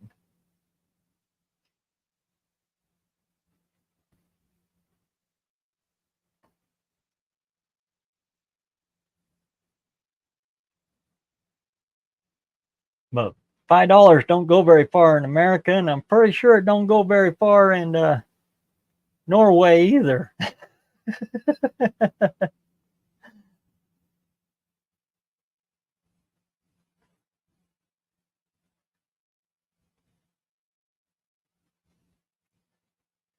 Can't get paint for $200 now. I used to quick paint my junkers black for $50. You still can. I checked on it 3 days ago. Every time I go to Ace Hardware, I walk back on the back aisle to check the price. Rust Stop, which is Ace Hardware's brand, satin black is still $48 for 5 gallon for a gallon, and that's enough to paint a whole car with. It's just single stage. It's cheap, but and you cut it with anything you want to cut it with, depending on the temperature. All the way down to like hot summertime. Yeah, you probably would want to cut it with like mineral spirits. Slow that drying time down. Or if it gets a little bit on the cold side, when you're barely making 65 degrees, yeah, then you can cut it with acetone. Speed up that drying time. But it's still, like I said, it's just barely under, but about $50 for a gallon of it. Of course, then you got to buy the thinner.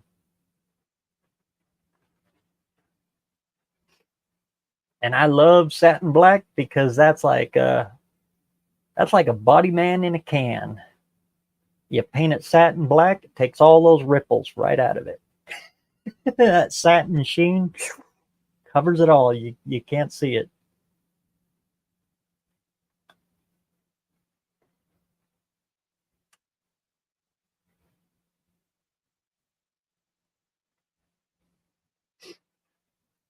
Yep, same thing with a tractor enamel.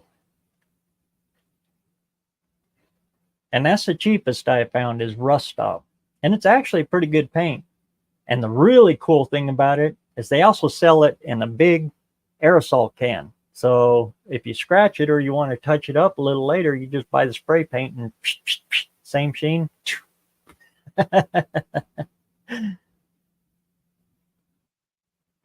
But your choices of colors are pretty limited. Pretty much anything that a tractor or heavy equipment comes painted, those are your color options.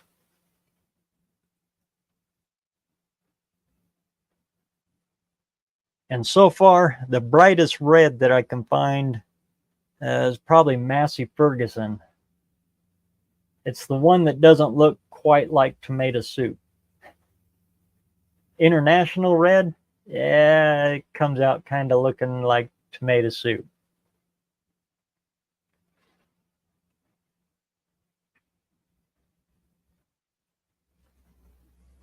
Yeah, we just rode up to Bowling Green to see a few people. Sweet.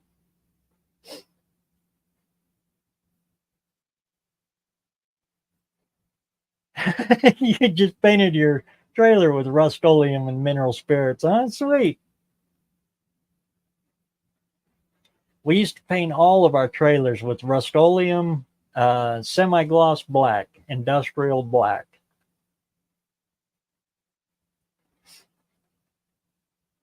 We used to buy that by the 5-gallon bucket.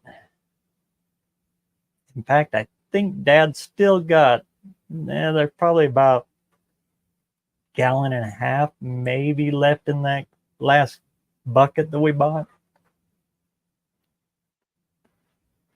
I have no idea what it goes for now, though.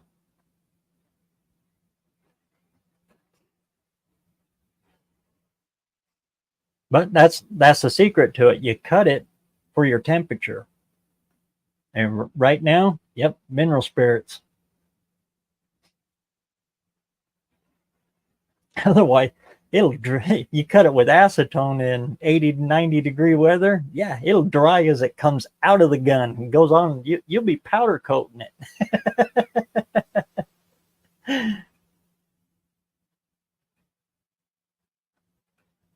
Satin black goes with anything. That it does. It's kind of my go-to. Because of that, it goes with anything. As you've seen in the thumbnail to this one, we had our 55 Ford there, and that one broke my heart. Oh, that truck had a beautiful patina on it, but it was only the cab and the nose, and it was perfect. And it had an old logo from Tomer's Construction, and it was all hand painted on. Beautiful. It would have made the perfect patina truck, but we couldn't get a bed to match it, so I had to paint that truck satin black. That was the hardest thing to do because, man, it was just beautiful.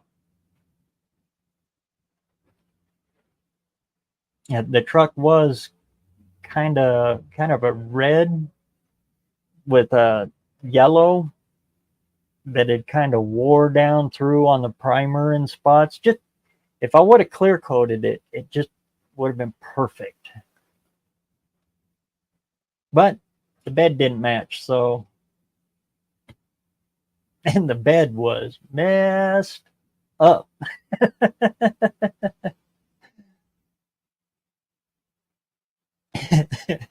The things we had to do to straighten that bed out just enough to make it work. Oh, Lord. I told you guys a story of that, didn't I? There was an old pickup bed trailer, mid 50s, no, mid 50s down Ford pickup bed, but with the square script still, not the cursive script and the tailgate. It was the first years that they went to the block lettering on the tailgate.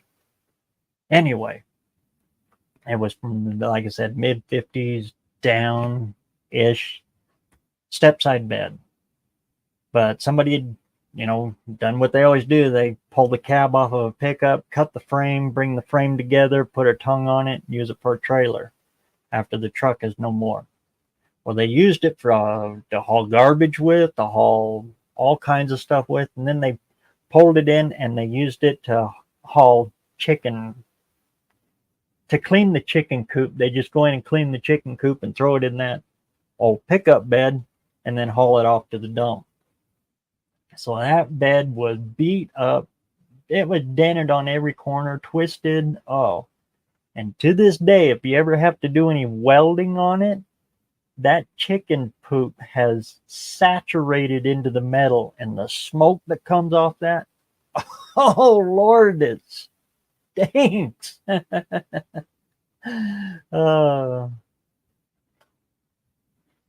all the things we had to do to eat. We hard mounted it down to the frame, and then right above and up at Dad's shop, right above the 2-post lift on the floor of the shop, we poured in floor anchors. It's actually so we can straighten frames and straighten trailers and stuff. They're just lift out floor anchors in the concrete. Well, we had to bring the lift in, grab a hold of the bed. We hard anchored it, the frame, the chassis down with those floor anchors, and use the lift to pull up and straighten out those bed sides on that bed. And then I got in with a square 2x4 square tubing and welded it right to the bed sides to hold it in place. So when we let the tension off, it all stayed straight. It's the only way I could get the roll out of those bed sides. I wish it would have been videoing at that time. At that time, YouTube was the farthest thing from my mind. I didn't get any video of the build on that truck.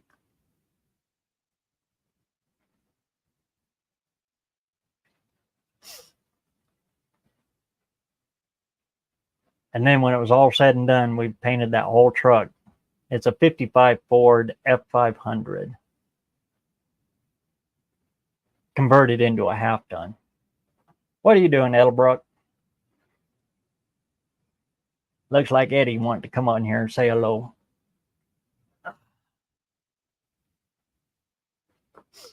You're all wet. Oh, starting to rain out there.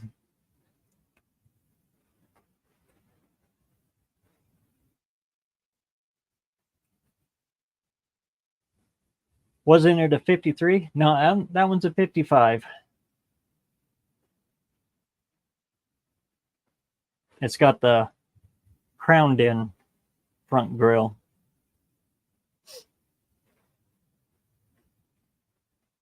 Come to find out, those trucks did not have a chrome grille. All of them were painted. They had chrome accents that went on the 55, but the grille itself was always painted. 54, 53, they were all chrome. And the 55 was kind of a one-off truck.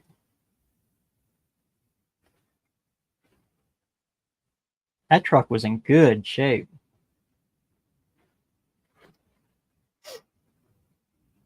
Until 56. I think the 56 had a chrome grille though. And it was a little different. It didn't do the it reminds me of a bikini or a bra, the way it drops in like that. It almost looks like cleavage.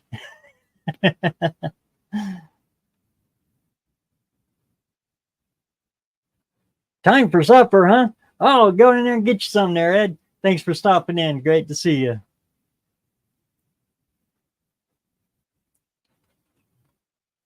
I painted the hood on my Ford Sierra satin black. It hid understated bottom dents like it wasn't there. Exactly my point. That's like liquid body man, just beautiful.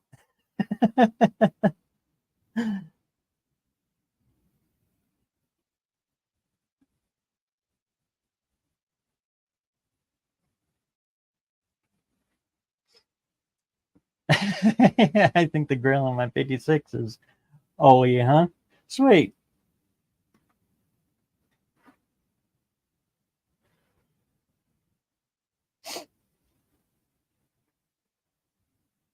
That truck, the truck that we pulled it off of, like I was saying, I probably said too many times before, it was an old boom truck for that construction company. They used it to hang trusses with and move stuff like that. That's why it was an F500. Big, what is that? 2-ton? Had the big 20-inch semi tires on it. It was a big truck. But he only used it when he had to use it. And it had that little bitty 239 Y block in it. And he just had that Y block rebuilt. In fact, that Y block's only got, he told me, maybe 500 miles. That's it. It's still got the machinist primer that you can see plain as day. It's hardly even had any oil on it, sloshed around on it. That's how little that block had been used. Anyway, the only thing bad that was wrong with the truck is when he parked it in next to a grain field, and it just sat there. And the mice got into it, and they built a nest inside of the bell housing. And all that mouse pee on the clutch and on the throw-up bearing froze it all up. So he thought it was locked up. He thought water had gotten into it and locked it up. I separated. I actually had to take a cutoff wheel and cut the throwout bearing off of the shaft. It was, I mean, that mouse peep was terrible on there. As soon as I separated it from the transmission, that sucker rolled right over. You stick a 12, well, you can stick a 12-volt battery on them, but you stick a 6-volt battery on that, boom, that truck would fire right up. I still got the Y block. That's the one I was going to put in the Dart. Just because I got to find some place to put it, but because it's a 239, I can't do anything with it. They have an odd spacing for the intake manifold. The heads have an odd spacing, and the 239 is only 3 3.25 bore. It's a real small bore.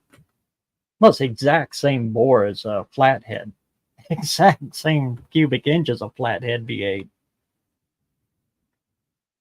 And they only used it on the 239. On the next one's up, the 272, 292, 312. Well, 312's a good size bore.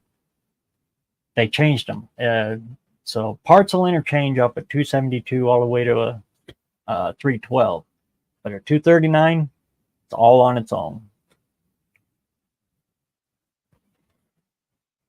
And the way they do the intakes on them is just freaking weird. Most cars, the intakes are like this. On a Y block, they flip them sideways and they're like this. They're stacked on top of each other instead of side by side, your intake ports and your heads. So the intake manifold is kind of weird and goofy looking.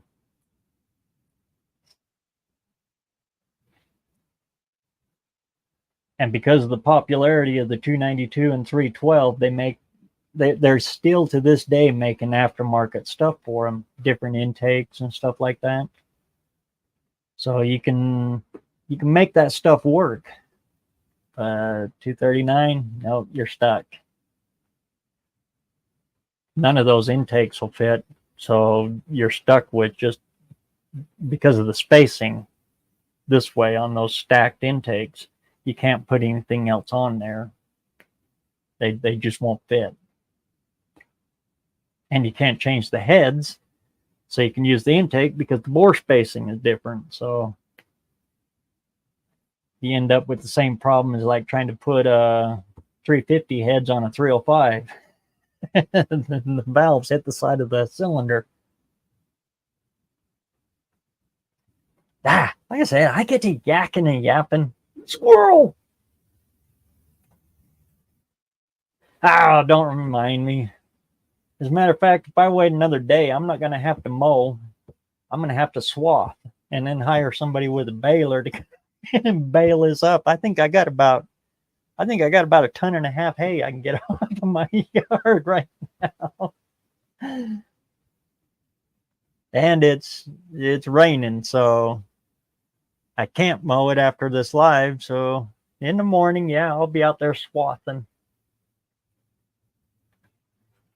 Hey, Justin, good to see you. I think I seen you sneak in here earlier. Yeah, that was Edelbrock, my little Eddie. I got another cat now too. She's my official shop cat, and I named her Holly.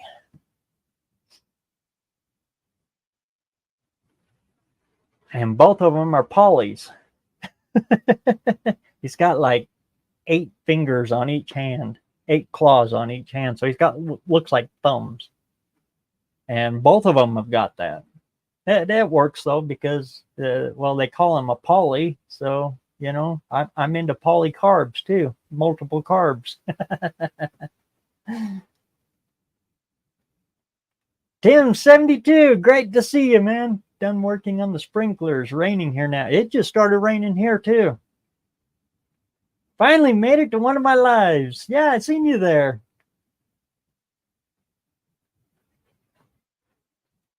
I got a notification on a comment that you'd made about asking about my lives, but when I went back to look for it, I couldn't find which one you left it on. But for the most part, every Sunday at 4 o'clock is when I generally start them. 4 o'clock Mountain Standard Time. Sorry about that. I went to look and try to find which video you left it.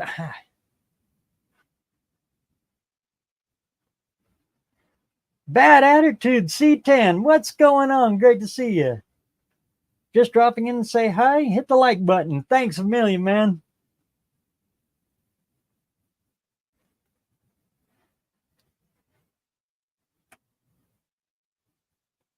Yeah, I enjoyed the weather because it only lasted until now. It looks like it's headed your way there, Justin.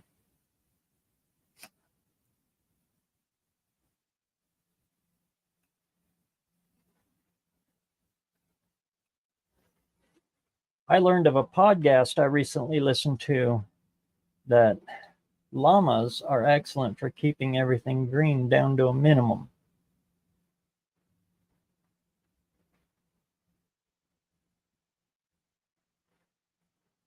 I know a lot of people that use llamas for pasture control. Well, cousin Mike was one of them, but they're not very even. Horses will actually cut it level, but you got to keep moving a horse, or a horse will eat it down to dirt. After they'll kind of take one level, and they'll go all the way around, and then they'll come back and they'll just keep going until it's down to dirt, and then they'll eat it down to nothing. But if you can keep a horse in rotation, yeah, they'll actually cut it just like a lawnmower. But you got to stay on top of it, or it don't take long, because all a horse does is eat.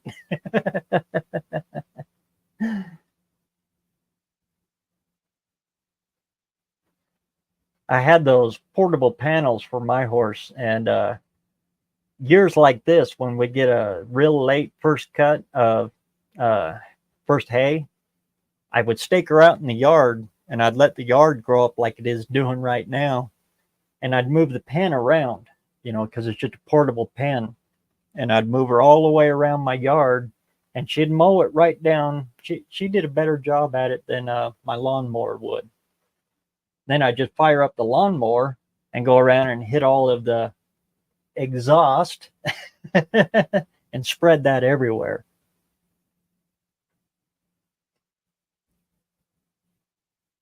Horses are good at that because they're a non-cud chewer, like a cow, or anything that lays down and chews their cud.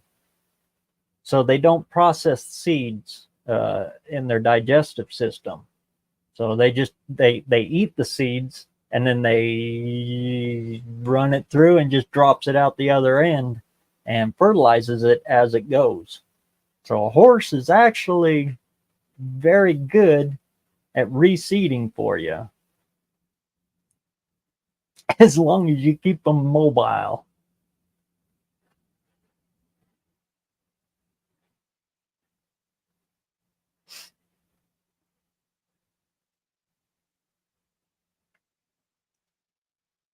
But it was a lot of work moving that pen around, because like I said, you got to be right on top of it. About every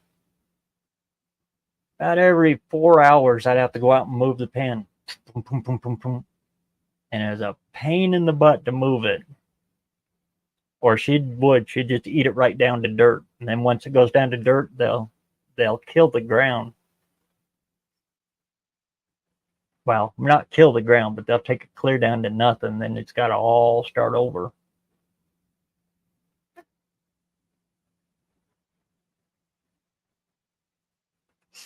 No problem, Tim. Hopefully I can catch you again here next week. Been kind of kicking around the idea of doing an early Saturday one this next week. If I do, it'll be a pop-up one. Probably won't schedule it.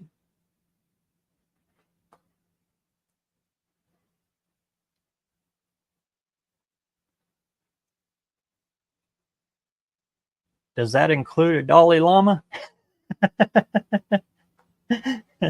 I need a dolly for my llama. I'm kidding. I wouldn't. I don't have nothing to do with llamas. In fact, the guy that bought my panels from me after I gave away the horse, he raises llamas. Ah, throw some light on.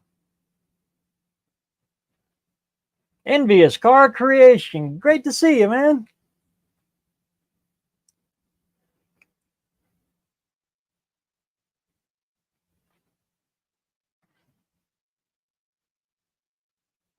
Guess I need a horse.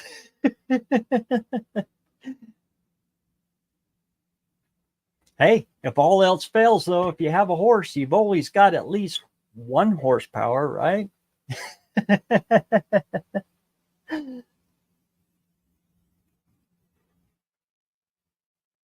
Then you get the portable, all leather interior. Yeah.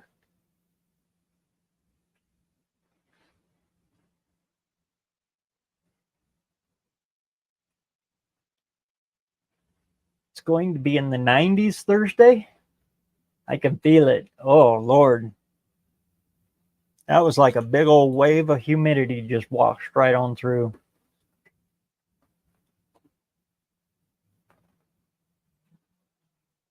Finally got your hay rake fixed, huh? How is everyone? Great. Is that old? What was it? Was it a Massey Ferguson or a Hessen hay rake that you picked up at the auction? I remember seeing a video a while back of you working on it.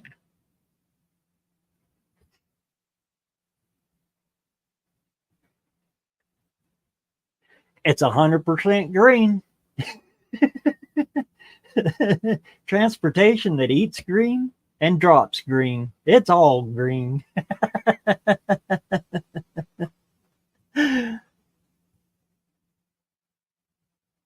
And it's still on the books from the Old Cattlemen's Association here in Idaho. A horse has the right of way on all streets, except for highways and freeways, of course. You can't have any livestock on a freeway or interstate. But on a highway, a horse has a right of way.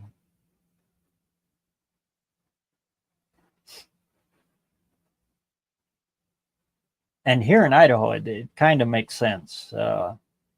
Central Idaho, there's no roads, and it's harsh country.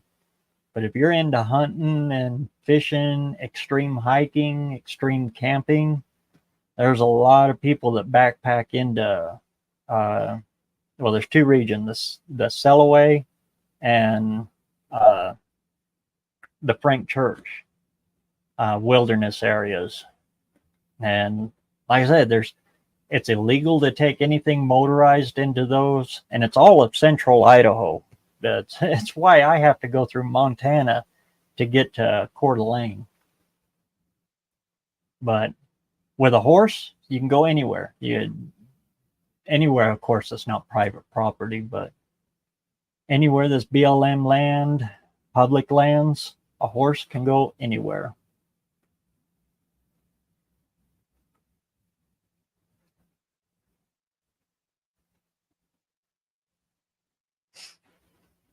Yeah, all farmers, not just the potato farmers,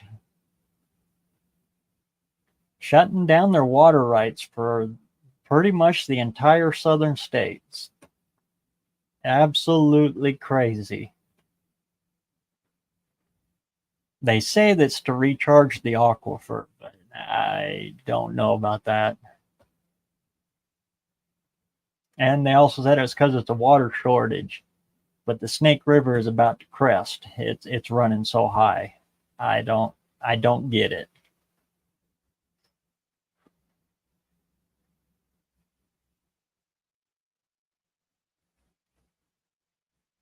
And after last year and the year before COVID, farmers around here took one heck of a hit. They do this, it's just going to devastate them. we'll have to change our license plate. We won't have the famous potato on there no more, because there won't be no such thing as the Idaho potato. All those farmers will go broke, and they'll build cul-de-sacs and houses on all that farm ground.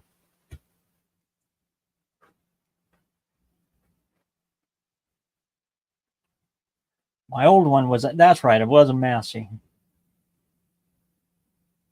It got broken bad. So what do? I buy another old used hay rake that's run through a couple of barbed wire fences and suck them fence posts up like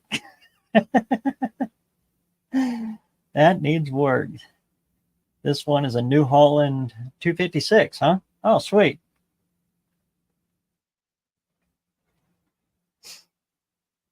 Me and Jimmy were just talking about that because a swather, hay swather with a big old, this is like a 14-foot header on it. Great big old hay swather went by. We was talking about running them swathers. Oh, Lord. The worst thing you can see when you're running a swather, they're the hay cutters, and then they row and cut the hay, and then they put it up on a windrow, and then you run the hay rakes in and, rake it all up and get it all ready for baling. But anyway, we was talking, the worst thing you can see running a swather is you see the fence posts, all of a sudden you go, ping, ping, ping, ping, ping, ping, ping, ping, ping. That means you've caught a hold of that daggum barbed wire, and it'll just, the swather, the header, and the swather is just going like that. It'll suck the whole fence around dry and just scoops it up and sucks it up like spaghetti on that roller. Oh, Lord, and you'll spend days in there with cutters just trying to cut all that barbed wire out of the header. Oh, Lord, it tears things up. Oh.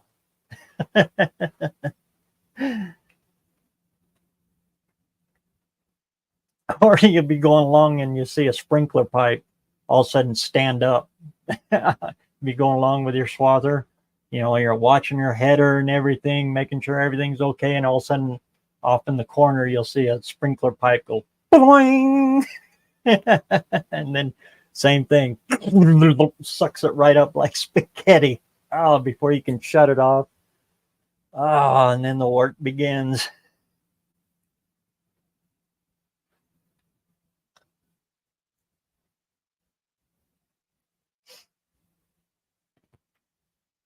Yeah, convince everybody to stop drinking that dang gum almond milk.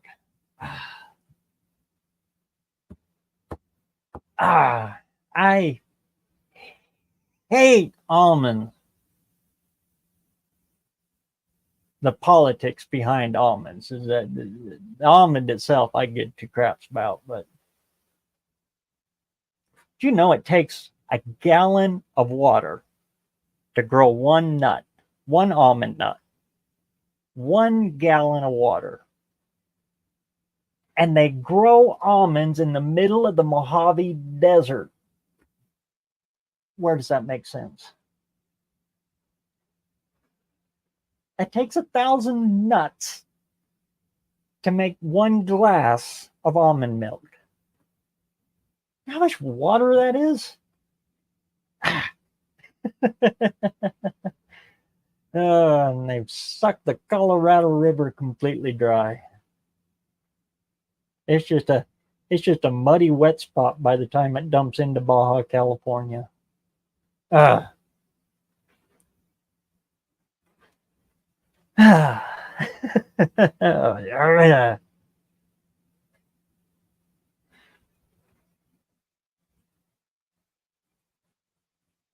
it's just wrong to call it almond milk to begin with. There ain't no teats on a nut.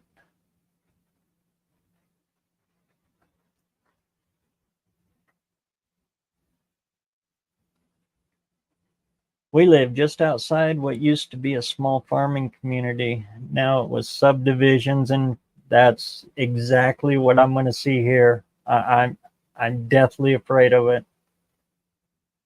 And about 20,000 plus people and growing fast. Yep.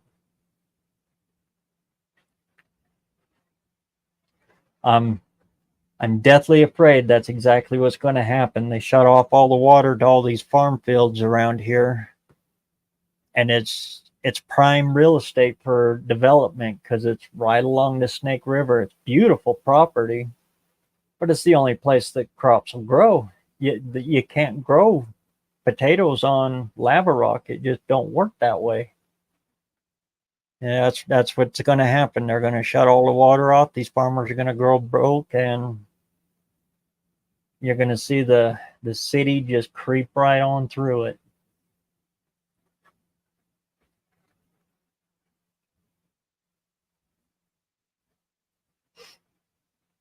You use almond milk in your coffee?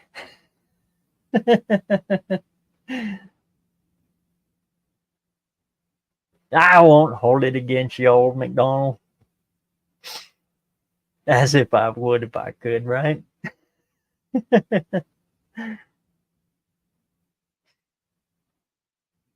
Did someone say spaghetti? It's long past midnight here, but I think I'm getting hungry.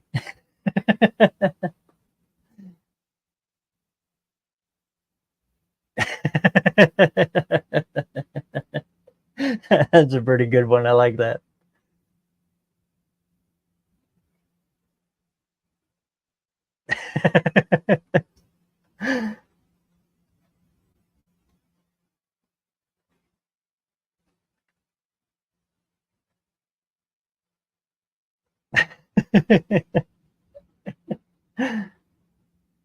Millions and millions and billions. And they just keep adding more.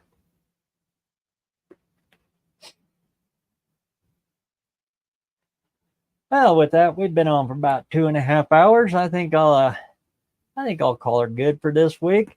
I sure appreciate everybody coming in. I know this week was just kind of a long ramble and bamble. If anything I can say to everybody though is please do support your local farmers and your local farm community. That's where it all starts, and it's all where it begins, and it's what an entire nation, no matter what nation you have, it's what it's all built off is the farmers. Support your local farmers. And with that, we'll see y'all next week for Father's Day weekend. I might be on later. We got two car shows coming up, and I'll probably be in a little late. So next week it's probably going to be closer to 7-8 o'clock Mountain that I'll be on. With that, thank you very much for coming on in. Everybody that joined in on the chat. I wouldn't be doing this without you guys, and I sure appreciate each and every one of them. Yeah. So with that, get out there and get some middle hot. We'll see y'all next week. And happy Father's Day, just in case I miss you. Happy Father's Day to all the fathers out there. We'll all catch you next week.